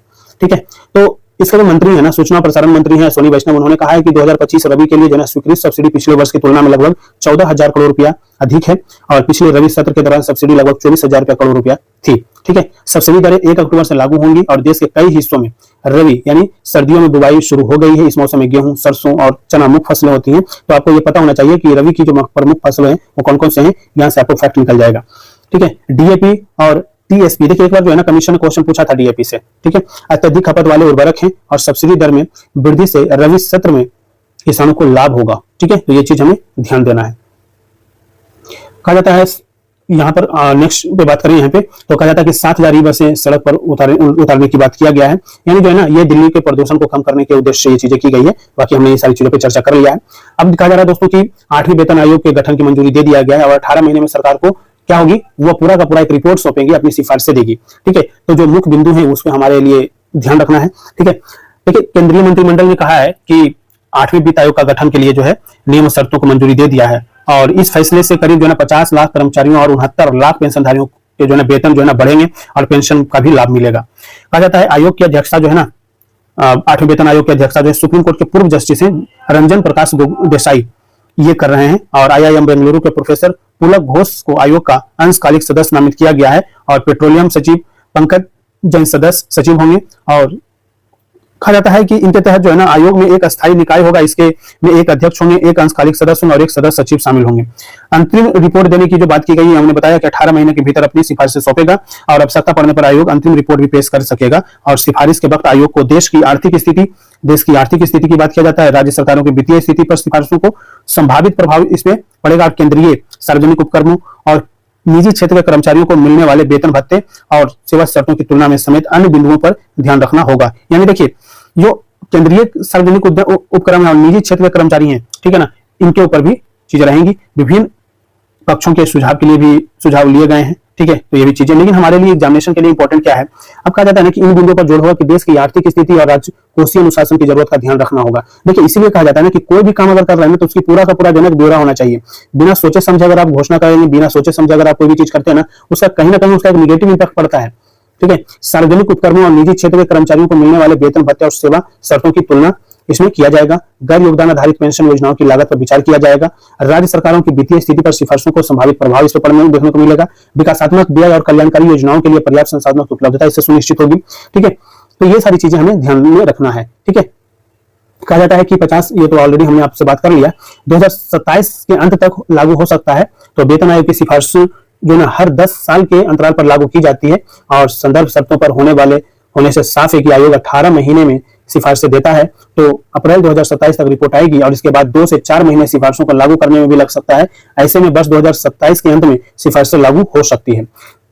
जनवरी से बड़े वेतन का लाभ मिलने की संभावना है। कहा जाता है कि आयोग की सिफारिशें आएंगी और उन्हें लागू करने में समय जो है ना 2027 का लग जाएगा, लेकिन वेतन बढ़ोतरी का लाभ जो है जनवरी 2026 से मिल सकता है। 7वें वेतन आयोग की अवधि इसी वर्ष दिसंबर में खत्म हो रही है। ठीक है, तो ये भी एक आपके लिए डेटा है, याद रखना है।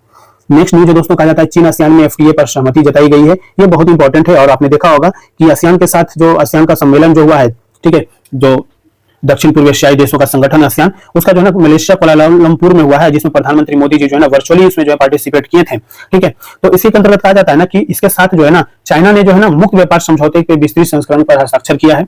और ये समझौते ऐसे समय में हुआ है जब चीन और आसियान आसियान जो है दोनों अमेरिका की बढ़ती संरक्षणवादी नीतियों का सामना कर रहे हैं।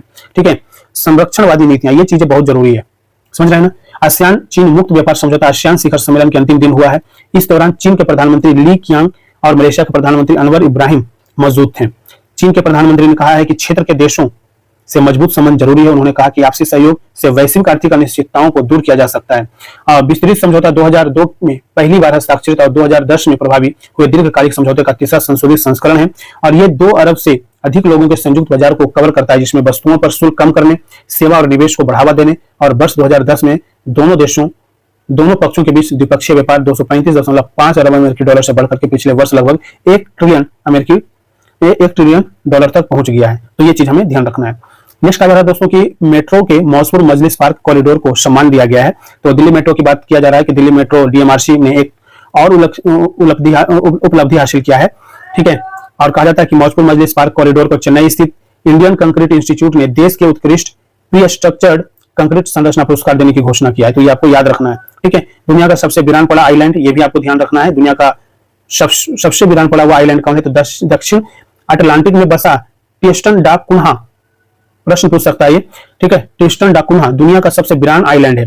यहाँ न हवाई अड्डा है, न ट्रेन की सुविधा है, न आधुनिक सुविधाएं हैं, केवल नाव से ही पहुंचा जा सकता है। और यह द्वीप जो है 2800 किलोमीटर दूर केप टाउन से जुड़ा हुआ है और यहाँ केवल 250 लोग रहते हैं। ज्वालामुखी क्वीन मैरीज पीक और तेज हवाएं जीवन चुनौतीपूर्ण बनाती है।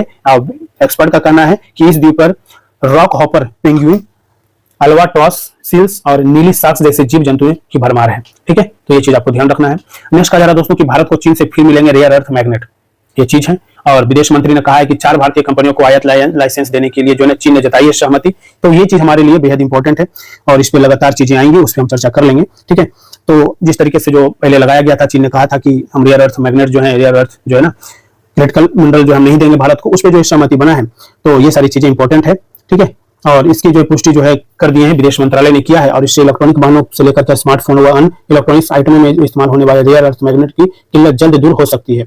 इसके अंतर्गत कहा जाता है कि इस साल जो है अगस्त आखिर में जो है प्रधानमंत्री मोदी की चीन दौरे के बाद रेयर अर्थ की सप्लाई चीन की तरफ से फिर से शुरू होने की उम्मीद की जा रही थी। चीन ने भारत की जिन 4 कंपनियों को आयात का लाइसेंस दिया है, उसमें से आपको याद रखना कंपनियों का जय उर्सिन लिमिटेड, डी Diamond Electric India private limited और कंटिनेंटल एजी और हिताची एस्टेनो शामिल है। ठीक है, तो ये चीज आपको ध्यान रखना है। इसके साथ साथ कहा जाता है ट्रेड डील को नया आकार दे रही आपूर्ति से जुड़ी चिंताएं।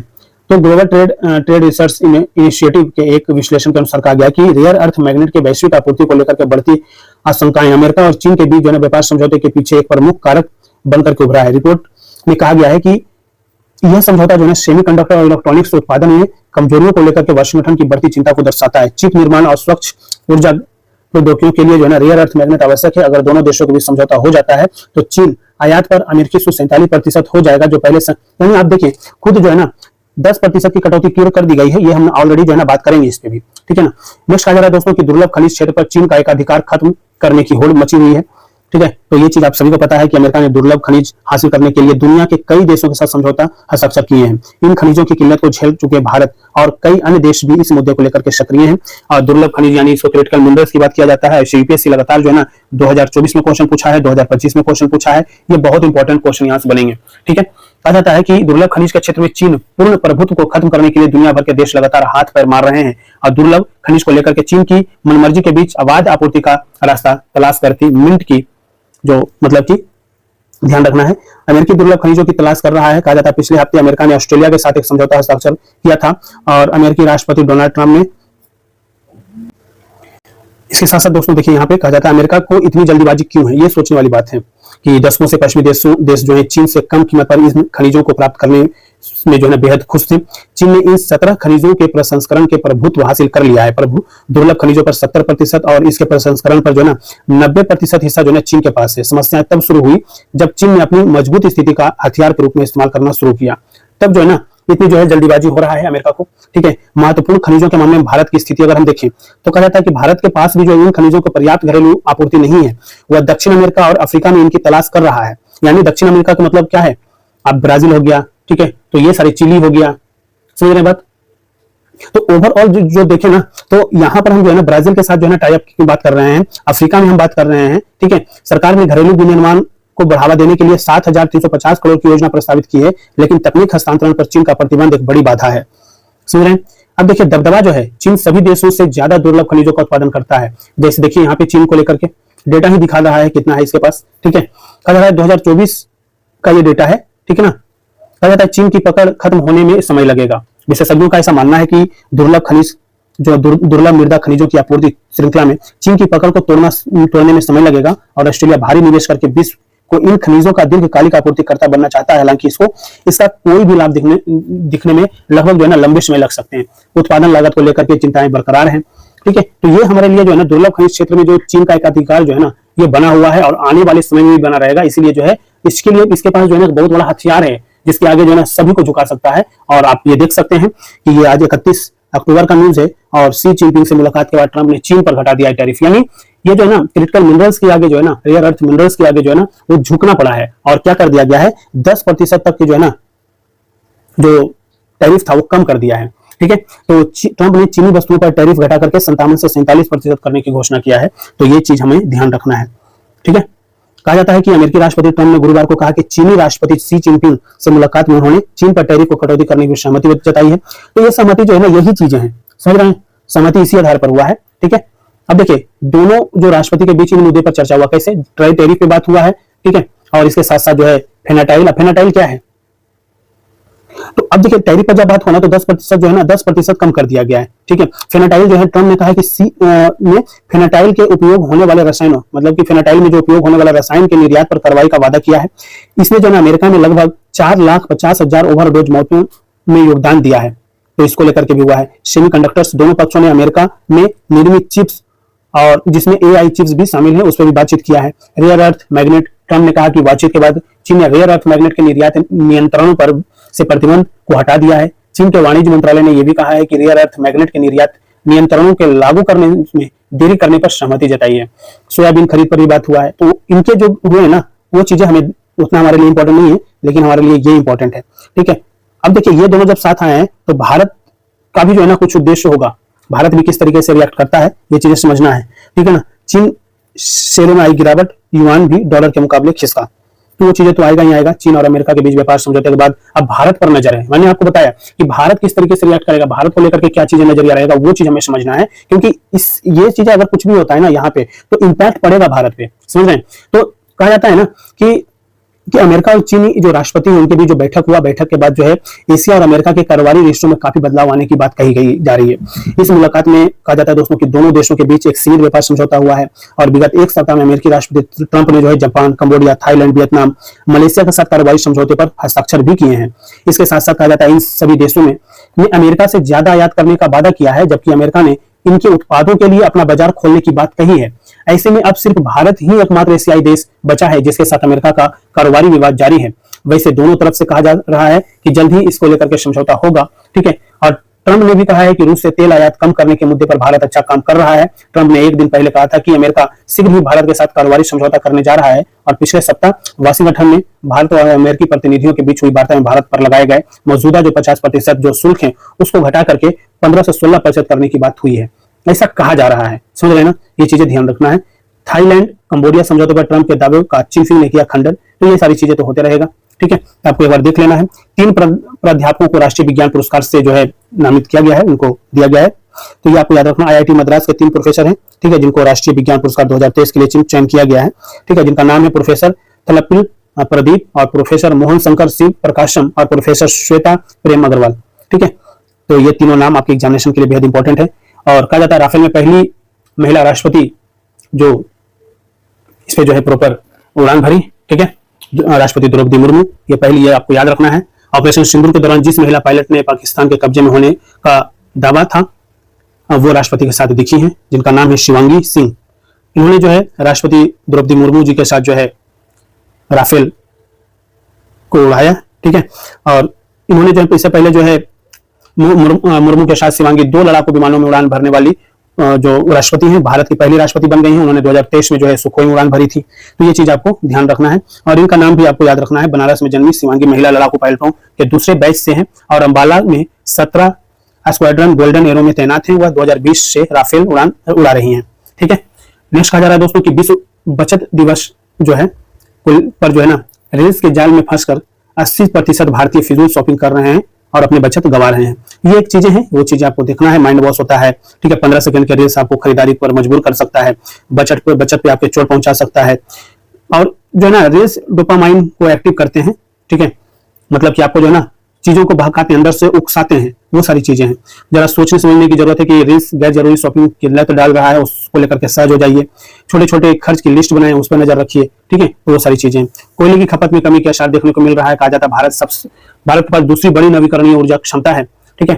कहा जाता है कि पहली बार 3 बड़े कोयला उत्पादक देश भारत, चीन, इंडोनेशिया में कोयले का दौर शिखर पर पहुंचकर घटने की ओर अग्रसर दिखाई देता है।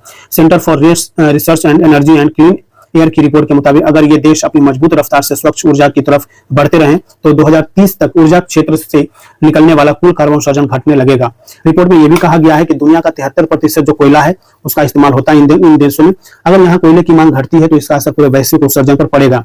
चीन ने पहले ही इतनी नई स्वच्छ बिजली क्षमता जोड़ ली है कि उसकी नई ऊर्जा मांग पूरी तरह कोयले के बिना पूरी हो सकती है। इंडोनेशिया के राष्ट्रपति है सुबियांतो का 100 गीगावाट सोलर प्रोग्राम अगर समय पर लागू हुआ तो वहां भी कोयले की बिजली 2030 तक अपने चरम पर पहुंचकर घटने लगेगी, ठीक है। कहा जाता है कि अगर कोयले की नई परियोजनाओं को लगातार मंजूरी मिलती रही तो इससे ऐसे ही हित समूह बन सकते हैं जो एनर्जी ट्रांजिशन को धीमा कर देंगे। भारत के पास आज दुनिया की दूसरी सबसे बड़ी नवीकरणीय ऊर्जा क्षमता है और सौर और पन बिजली दोनों की रफ्तार तेज है। 500 गीगावाट का लक्ष्य अब जमीन पर उतर रहा है। भारत, चीन, इंडोनेशिया तीनों देशों की कहानी यह दिखाती है कि एशिया अब सिर्फ कोयले का केंद्र नहीं रहा बल्कि क्लाइमेट एक्शन का केंद्र भी बन सकता है। याद रखना ये सारी चीज। कहा जाता है पहले के बाद हर बच्चे पर अभिभावकों का 13% अतिरिक्त होता है खर्च, ठीक है। और 2063 से घटने लगेगी भारत की आबादी। ये भी एक मतलब अध्ययन में कहा गया है कि भारत में कम बच्चे पैदा करने के मौजूदा जो ट्रेंड है उसके आधार पर संयुक्त राष्ट्र ने एक अनुमान में कहा है कि 2062 तक भारत की जनसंख्या अपने अधिकतम स्तर पर पहुंच जाएगी और उस समय देश की आबादी करीब 1.70 अरब होगी। इसी वर्ष करीब 2,22,000 लोग आबादी में जुड़ेंगे और इसके बाद 2063 से देश की आबादी घटने लगेगी और इस वर्ष करीब देश की जो जनसंख्या में 1,15,000 लोग कम हो जाएंगे और 2064 में यह संख्या कितना कम होगी तो 4,37,000 और 2065 में संख्या बढ़ करके 7,93,000। मतलब यह घटने का क्रम बताया गया है। दुनिया में बढ़ रहा है कम बच्चे पैदा करने का चलन। भारत ही पूरी दुनिया में कम बच्चे पैदा करने का चलन बढ़ रहा है। ऑस्ट्रेलिया, चीन, जापान और दक्षिण कोरिया में जनसंख्या कम हो रही है। ऑस्ट्रेलिया में प्रजनन दर घटकर रिकॉर्ड निचले स्तर 1.5 पर आ गया है। इसका मतलब यह है कि वहां एक महिला औसतन 1.5 बच्चे पैदा कर रही है।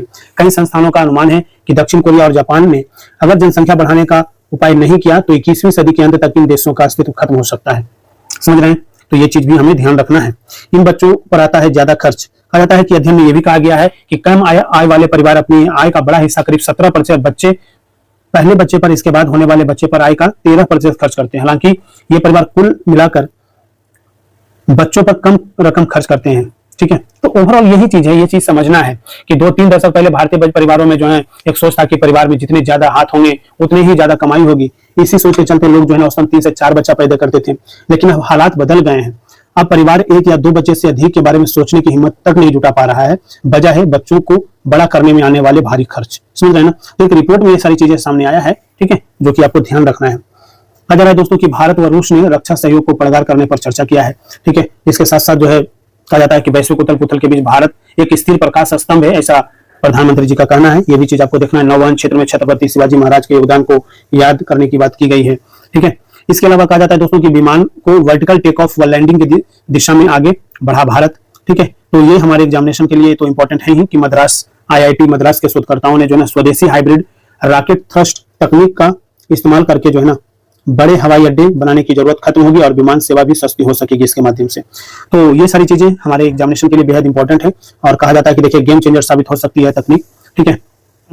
तो इसके बारे में आपको एक बार देख लेना है। हेलीकॉप्टर की तरह विमान भी बिना रनवे की उड़ान भर सकते हैं। इसका प्रयोग कैसे होगा, कैसे हुआ है, तो वैज्ञानिकों ने वास्तविक समय पर रॉकेट इंजन को जो है ना कंप्यूटर सिमुलेशन से जोड़ा और देखा कि विमान का किस गति से उतरना सुरक्षित है और इस प्रक्रिया को सॉफ्ट लैंडिंग कहा जाता है। यह तकनीक चंद्रयान और मंगलयान में काम आएगी जहां लैंडिंग प्रक्रिया बहुत नाजुक होती है। इससे क्या फायदा होगा, कहा जाता है कोई रनवे नहीं चाहिए, विमान पहाड़ जंगल छोटे शहरों में भी उड़ान भर सकेंगे। तेज और रास्ता परिवहन, तेज और सस्ता परिवहन होगा। हेलीकॉप्टरों से तेज और हवाई जहाज से रास्ता तय होगा। सेना के लिए खास होगा ये, दुश्मन इलाके में छिपकर उतरना आसान हो जाएगा। ड्रोन और रोबोट माल ढोने बचाव कार्य में मिलेगी इनसे मदद। आने वाले समय में हर शहर में छोटे छोटे हवाई अड्डे बनाए जा सकते हैं, ठीक है।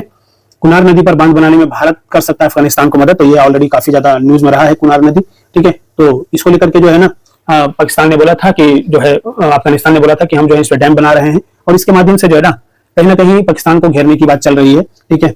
तो ओवरऑल यही है, इसके लेकर के हमने बात किया था, ठीक है, कि जो अफगानिस्तान की जो तालिबानी सरकार है वहां पे कुनार नदी पर बांध बनाने का मतलब कि विचार कर रहा है। उसमें भारत सरकार ने जो है ना मदद की बात कही है।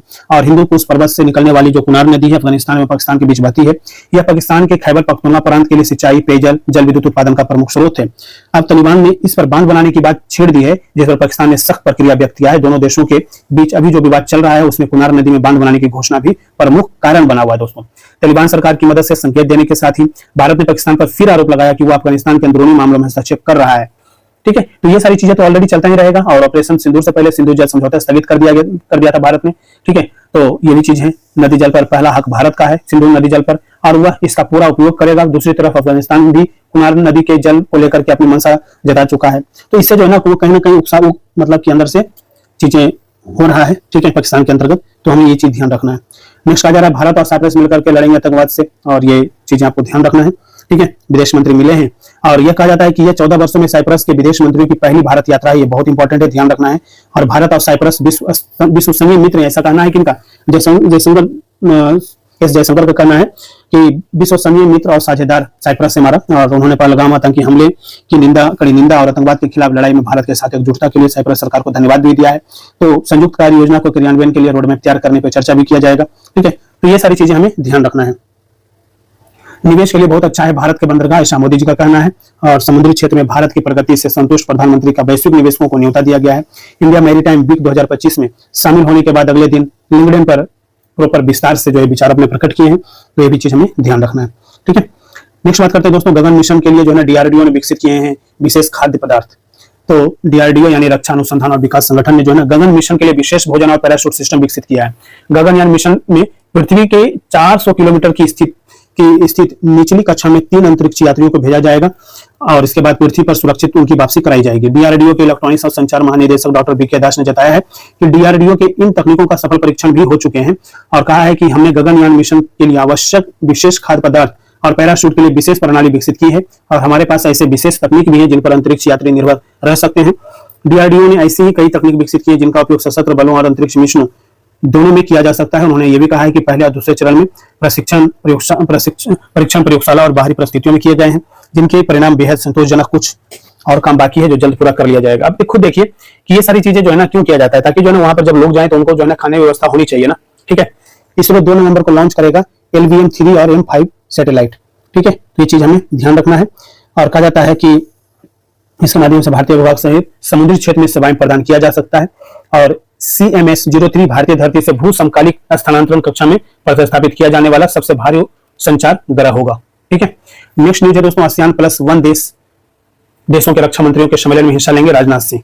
और ये जो है ना सबसे पहले तो हमारे लिए यही इंपॉर्टेंट है कि कुआलालंपुर में जो है 31 अक्टूबर यानी आज और 1 नवंबर को होने वाली इस बैठक के दौरान रक्षा मंत्री और ASEAN देशों और उसके कुछ वार्ता साझेदारों के एक समूह की बैठक होने में वहां पे भाग लेने वाले हैं, ठीक है। तो हमारे लिए एग्जामिनेशन के लिए आपको ये पता होना चाहिए कि यूपीएससी 2025 में क्वेश्चन पूछा था बिमस्टेक से रिलेटेड, उसमें यही पूछा था, ठीक है ना। इसी तरीके से क्वेश्चन थे। तो हमें ये सबसे पहले यही ध्यान रखना है कि इसमें जो है ना 2 लोग हैं वो 11 देशों का ASEAN समूह और उसके साथ जो है ना 8 वार्ता साझेदार देश हैं, जिसमें भारत, चीन, ऑस्ट्रेलिया, जापान, न्यूजीलैंड, दक्षिण कोरिया, रूस और अमेरिका शामिल है। सम्मेलन के दौरान राजनाथ सिंह ADMS प्लस के 15 वर्षों पर चिंता और आगे का रास्ता तैयार करना विषय पर भी अपनी बात रखेंगे।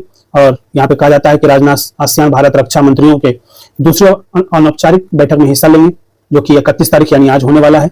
ठीक है, रक्षा मंत्रालय का कहना है कि इस बैठक का उद्देश्य आसियान सदस्य देशों और भारत के बीच रक्षा और सुरक्षा सहयोग को और मजबूत और एक्ट ईस्ट पॉलिसी को आगे बढ़ाना है।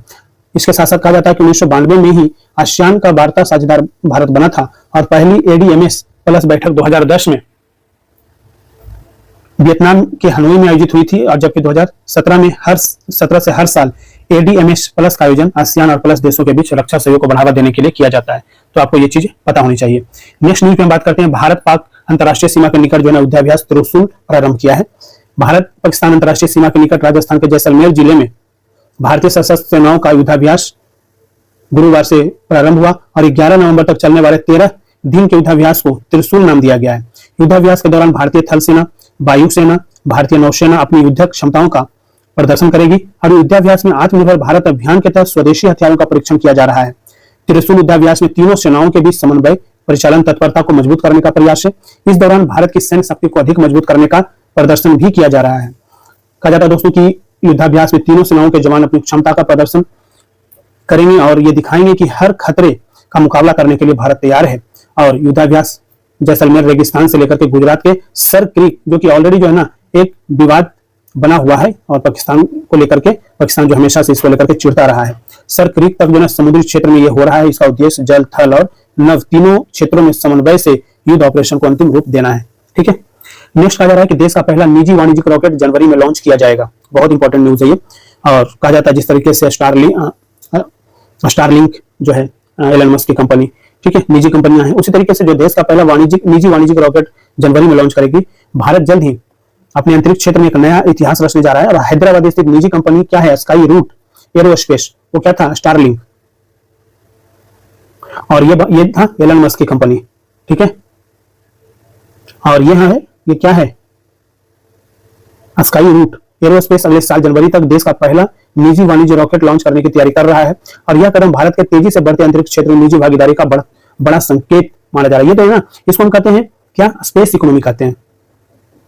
आप इकोनॉमी में एक टर्म आप सुन रहे होंगे आज के डेट में, यह स्पेस इकोनॉमी, ये बहुत ही इंपॉर्टेंट है, सुन रहे हैं ना। जितना ज्यादा प्राइवेट कंपनियां इसमें आएंगी, ठीक है, उतना ही बेहतर चीजें मिलेंगी आपको, और कम से जो भी चीजें हैं वो सस्ते हो जाएंगे आपके, समझ रहे हैं ना। और इससे सरकार को बहुत ज्यादा जो है फायदा भी होगा। ठीक है, कहा जाता है कि 2 पूर्व भारतीय अंतरिक्ष अनुसंधान संगठन वैज्ञानिकों पी चंद्रना और नागा भारती ढाका द्वारा 2018 में स्थापित स्काई रूट ने अब तक 850 करोड़ रुपए का निवेश जुटाया है। और कंपनी पहले ही नवंबर 2022 में देश का पहला निजी रॉकेट विक्रम इस सफलतापूर्वक लॉन्च कर चुकी है, जो एक सब ऑर्बिटल मिशन था। अब कंपनी अपने पहले पूर्ण वाणिज्यिक सैटेलाइट मिशन की तैयारी कर रही है, जो घरेलू अंतरराष्ट्रीय दोनों तरह के पेलोड लेकर के जाएगा।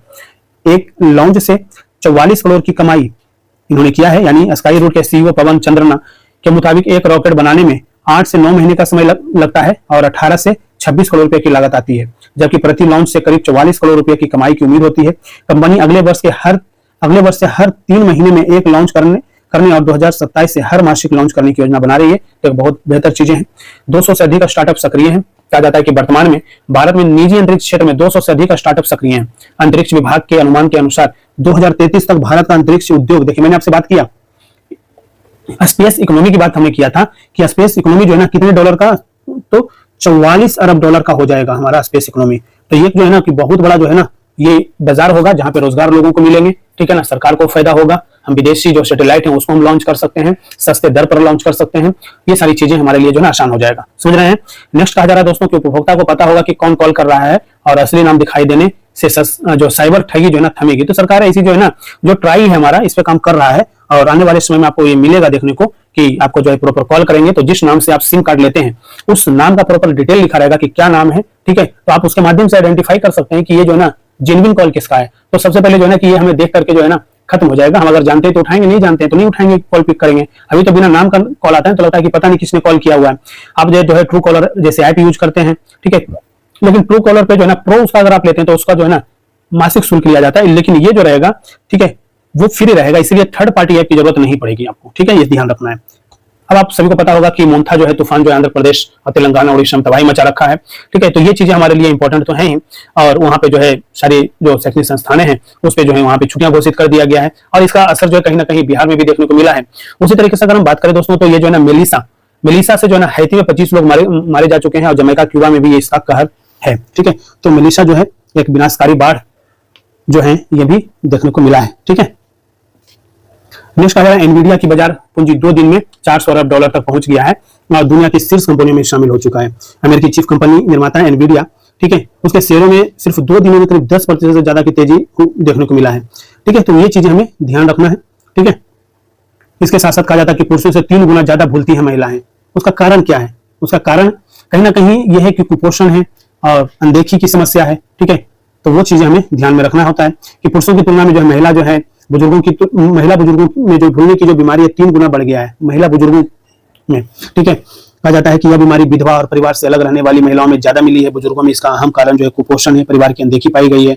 कहा जाता है कि यह एक जो है रिपोर्ट में ऐसा चीजें बताया गया है, और इसमें आप देखेंगे कि भूलने की समस्या आ जाती है बुजुर्गों महिलाओं में, चिड़चिड़ापन या गुस्सा आना, नींद न आना, शक करने की आदत, दैनिक काम में दिक्कतें, बीपी, डायबिटीज, आंखों में तकलीफ सहित कई ऐसे रोग हैं। ठीक है, इसके साथ साथ तर्क करने में दिक्कत हो जाती है, नहीं मिलता है इलाज, तो उसके कारण भी दिक्कतें आ जाती हैं। वो सारी चीजें आपको ध्यान रखना है। कहा जाता है कि प्रदूषण से भारत में आई है 17 लाख से अधिक, मतलब कि गई है 17 लाख से अधिक जाने गई हैं। ठीक है, तो 2022 में भारत में मानव जनित PM 2.5 प्रदूषण के कारण जो है ना 17 लाख से अधिक लोगों की मृत्यु हुई है। और यह चौंकाने वाला जो आंकड़ा है, यह स्वास्थ्य और जलवायु परिवर्तन पर लाइसेंट की एक रिपोर्ट में सामने आया दोस्तों। तो बहुत इंपॉर्टेंट है, लाइसेंट की न्यूज रिपोर्ट में बहुत इंपॉर्टेंट होता है। और इस रिपोर्ट में यह कहा गया, खुलासा किया गया कि जलवायु परिवर्तन के कारण 2024 में प्रत्येक व्यक्ति ने लगभग 7 दिन अतिरिक्त लू वाले दिनों का सामना किया है। ठीक है, तो ये चीज हमारे लिए इंपॉर्टेंट तो है ही, ये पूरा का पूरा आपको कहीं ना कहीं एक डेटा देता है। ठीक है, भारत में लू का प्रकोप बढ़ा है। लू का प्रकोप रिपोर्ट में कहा गया है कि भारत में प्रत्येक व्यक्ति ने औसतन 19.8 दिन लू वाले दिनों का सामना किया। इनमें से 6.6 लू वाले दिन जलवायु परिवर्तन का परिणाम थे। ठीक है, तो इसको ध्यान में रखना है आपको। ये चीजें सेम चीजें इस पे न्यूज है। ठीक है, रोहित शर्मा ने इतिहास रच दिया है और वनडे में सबसे उम्रदराज जो है ना नंबर 1 जो है वनडे क्रिकेटर बने हैं। तो इससे पहले जो है अगर हम देखें तो 5वें खिलाड़ी ऐसे बने हैं, और इनसे पहले जो है सचिन तेंदुलकर थे, और उसके बाद जो है महेंद्र सिंह धोनी थे, विराट कोहली थे, और गिल। ठीक है, तो ये लोग थे, और इसके साथ साथ जो है सुमन गिल। ठीक है, और अब जो है फिलहाल जो है पहले नंबर पे बन गए हैं ये। ठीक है, तो हमें याद रखना है। दूसरे नंबर पे सुमन गिल है, तीसरे नंबर पे देखिए, छठे नंबर पर जो है अभी रैंकिंग में शीर्ष 10 में जो है 4 खिलाड़ी भी शामिल है। तो हमारे लिए जो है एग्जामिनेशन के लिए ये पॉइंट इंपॉर्टेंट है कि सबसे भारत में जो भारतीय के अंतर्गत जो है ना सबसे उम्रदराज जो है ना नंबर 1 खिलाड़ी कौन बने, तो रोहित शर्मा। ठीक है ना। रूस ने अब अपनाया है परमाणु ऊर्जा चालित सुपर टॉर्पीडो, ये टॉर्पीडो है। ठीक है ना, तो ये सारी चीजें ऑलरेडी देखिए कहीं ना कहीं जो यूक्रेन को लेकर के जो चीजें चल रही है उसको लेकर के चीजें चल रहा है। ठीक है, और उसी को ध्यान में रखते हुए ट्रंप ने जो है परमाणु हथियारों के परीक्षण का भी आदेश दे दिया है। ठीक है, और कहा जाता है कि अमेरिकी पहल में जो है के बाद जो दुनिया में शुरू हो सकती है नई होड़ मतलब जो है ना कि प्रॉपर जो है ना कि परमाणु हथियारों का टेस्टिंग शुरू हो सकता है। तो अमेरिकी राष्ट्रपति ट्रंप ने जो है चीनी समकक्ष शी जिनपिंग से मुलाकात से पहले जो है ना अमेरिकी रक्षा मंत्रालय पेंटागन को आदेश दिया है कि परमाणु हथियारों का परीक्षण जल्द फिर शुरू किया जाए। और इस आदेश से अमेरिका में 33 साल बाद फिर से परमाणु हथियारों का परीक्षण शुरू होगा। दक्षिण कोरिया में चीनी राष्ट्रपति से मिलने जाते समय उन्होंने अपने मरीन वन हेलीकॉप्टर से एक सोशल मीडिया पोस्ट कर यह आदेश दिया था। ट्रंप ने कहा है कि अन्य देश भी परमाणु परीक्षण कर रहे हैं। इस मामले में रूस दूसरे स्थान पर है, चीन तीसरे स्थान पर है, लेकिन 5 साल में वो बराबरी पर आ जाएगा। इससे पहले पिछले 25 साल में केवल उत्तर कोरिया ने ही परमाणु परीक्षण किया है। 1998 में भारत पाक ने यह परीक्षण किए थे। समझ रहे बात? तो ये देश भी तैयारी कर रहे हैं परमाणु हथियार पाने की होड़ में। ईरान का नाम प्रमुख है। उत्तर कोरिया भी ज्यादा से ज्यादा हथियार बनाने की कोशिश में है। अर्जेंटीना है, ब्राजील है, स्वीडन है, Libya, Romania, Egypt, Taiwan, Algeria, Japan, Syria, Iraq भी इस रेस में शामिल है। रिपोर्ट में कहा जाता है कि ईरान, अर्जेंटीना और ब्राजील, जापान के पास तो पूरी तकनीक है, लेकिन वह परीक्षण को लेकर के खामोश है। ठीक है, 9 देशों के पास जो है 12,041 परमाणु हथियार हैं, जिसमें 193 देशों में केवल कुछ देश ही इन हथियारों से लैस है। 5,977 हथियारों से के साथ रूस सबसे आगे है और 5,943 विध्वंसक हथियार अमेरिका के पास है। 400 हथियारों के साथ चीन भी शीर्ष की इस दौड़ में शामिल हो चुका है। ठीक है, कहा जाता है कि 1992 में अमेरिका ने अपना अंतिम परमाणु परीक्षण किया था और चीन ने 1996 में किया था। अंतर्राष्ट्रीय स्तर पर पड़ेगा इसका प्रभाव कैसे? कहा जाता है कि वैश्विक परमाणु निशस्त्रीकरण और अप्रसार व्यवस्था यानी एनपीटी प्रभावित होगी। यह ऐलान अन्य देशों को परमाणु हथियार हासिल करने के लिए प्रोत्साहित कर सकता है। अमेरिका और अन्य परमाणु शक्तियों के बीच तनाव बढ़ सकता है, जिससे क्षेत्रीय संघर्षों का जोखिम बढ़ेगा। अनियंत्रित परमाणु हथियारों की दौड़ तेजी से शुरू हो सकता है। ठीक है, कहा जाता है दोस्तों कि पूरी दुनिया इनकी जद में है, यानी 7 अरब आबादी को एक साथ मारने की ताकत इन हथियारों में है। 51 करोड़ वर्ग किलोमीटर आबादी क्षेत्र इससे हो सकता है तबाह। 1945 में अमेरिका ने दुनिया का सबसे विनाशकारी बम बना लिया और 500 न्यूक्लियर बम जिनका वजन 30 से 40 किलो टन है। यूरोपीय देश हथियार से लैस हैं। 290 हथियारों संग फ्रांस बड़ी ताकत है। 225 परमाणु हथियार ब्रिटेन के पास फिलहाल है। 172 भारत के पास और 170 हथियार पाकिस्तान के पास भी है। 90 हथियार इजराइल में है और 50 उत्तर कोरिया में है। समझ रहे हैं? तो वो सारी चीजें जो है ना ध्यान रखने वाला बात है, क्योंकि आने वाले समय में सीटीबीटी और एनपीटी ये दोनों जो है ना न्यूज में रहेगा। इसको आपको एक बार देख लेना है, ठीक है ना। ये हमने सीटीबीटी लिखा है, ठीक है। कहा जाता है स्टैच्यू ऑफ यूनिटी पर होने वाली एकता परेड में शामिल होंगे मोदी, और इन्होंने शामिल हुए 30 तारीख को, ठीक है ना। और लौह पुरुष सरदार पटेल की 150वीं जयंती समारोह में केवड़िया कॉलोनी एकता नगर में इसकी तैयारी चल रही है। तो ये सारी चीजें आपको ध्यान रखना है। आरोप तय होने में वर्षों की देरी, सुप्रीम कोर्ट ने जताई चिंता। तो कोई भी चीजें होती है ना, कोई भी आरोप होता है उसको तय करने में काफी समय लगता है, उसको लेकर के चिंता तो है ही। और कहा जाता है कि बिहार के एक अलग मामले में टिप्पणी की गई है। बिहार में डकैती और हत्या के प्रयास में एक मामले में विचाराधीन कैदी की याचिका पर सुनवाई के दौरान कोर्ट ने ये टिप्पणियां की है, ठीक है। तो ओवरऑल ये चीजें आपको देखना है, एक बार ध्यान रखना है इस बात को लेकर के। भारत को घेरने के लिए आईएसआई और डीजीएफआई ने मिलाया हाथ, ठीक है। तो ये चीजें आपको ध्यान में रखना है। पाकिस्तान बांग्लादेश संबंधों की प्रगाढ़ होने के बीच संयुक्त खुफिया तंत्र स्थापित किया है। और हाल में जो है यूनिट से मिले थे जनरल साहिर शमशाद व सैन्य नेतृत्व के साथ बैठकें भी किया था। तो ये चीज ध्यान रखना है, ठीक है। कहा जा रहा है मोदी ट्रम्प ने कहा है भारत से ट्रेड डील कर सकते हैं, और पीएम मोदी आदर्श पिता जैसे पर सख्त भी है, ट्रम्प का ऐसा कहना है, ठीक है। एक चीज हमें ध्यान रखना है, समझौते के करीब भारत और पाकिस्तान। अब ये देखिए यहाँ पर कहा जाता है ना कि ट्रम्प को दक्षिण कोरिया ने अपना जो है सर्वोच्च नागरिक सम्मान दिया है। कौन? ग्रैंड ऑर्डर ऑफ मुगु हवा, ये ध्यान रखना, याद रखना है। पुरस्कार प्रदान किया है। और मुगु गवा यहाँ का राष्ट्रीय फूल है दोस्तों। कहाँ का? तो दक्षिण कोरिया का, याद रखना है। यहाँ से प्रश्न बना सकता है, ठीक है। पहली बार नवीकरणीय ऊर्जा क्षमता 5 लाख मेगावाट पार कर चुका है। तो ये चीजें ध्यान रखना है, ये भी बहुत इंपॉर्टेंट है। और 5 वर्ष पहले ही हासिल कर लिया है लक्ष्य। यानी पर्यावरण सुरक्षा पर अंतर्राष्ट्रीय बिरादरी ने जो है ना वर्ष 2030 तक जो कुल बिजली उत्पादन क्षमता 50% नवीकरणीय ऊर्जा क्षेत्र से पूरा करने का लक्ष्य रखा था, लेकिन भारत ने उसे 5 वर्ष पहले ही हासिल कर लिया है। तो ये इंपॉर्टेंट फैक्ट है, याद रखना है ये, ठीक है। नेक्स्ट कहा जा रहा है कि यूरोपियन यूनियन से व्यापार वार्ता अंतिम चरण में चल रहा है, और ऐसा कहना है वाणिज्य मंत्री हैं पीयूष गोयल जी हैं, ठीक है, इनका कहना है ऐसा, ठीक है। तो इस पर जैसे ही समझौता होता है तो इस पर हम लोग डिस्कशन करेंगे। भारत में एफडीआई में अमेरिका सिंगापुर 1/3 हिस्सेदारी रखता है। ऑलरेडी एफडीआई से प्रश्न कमीशन पूछता है।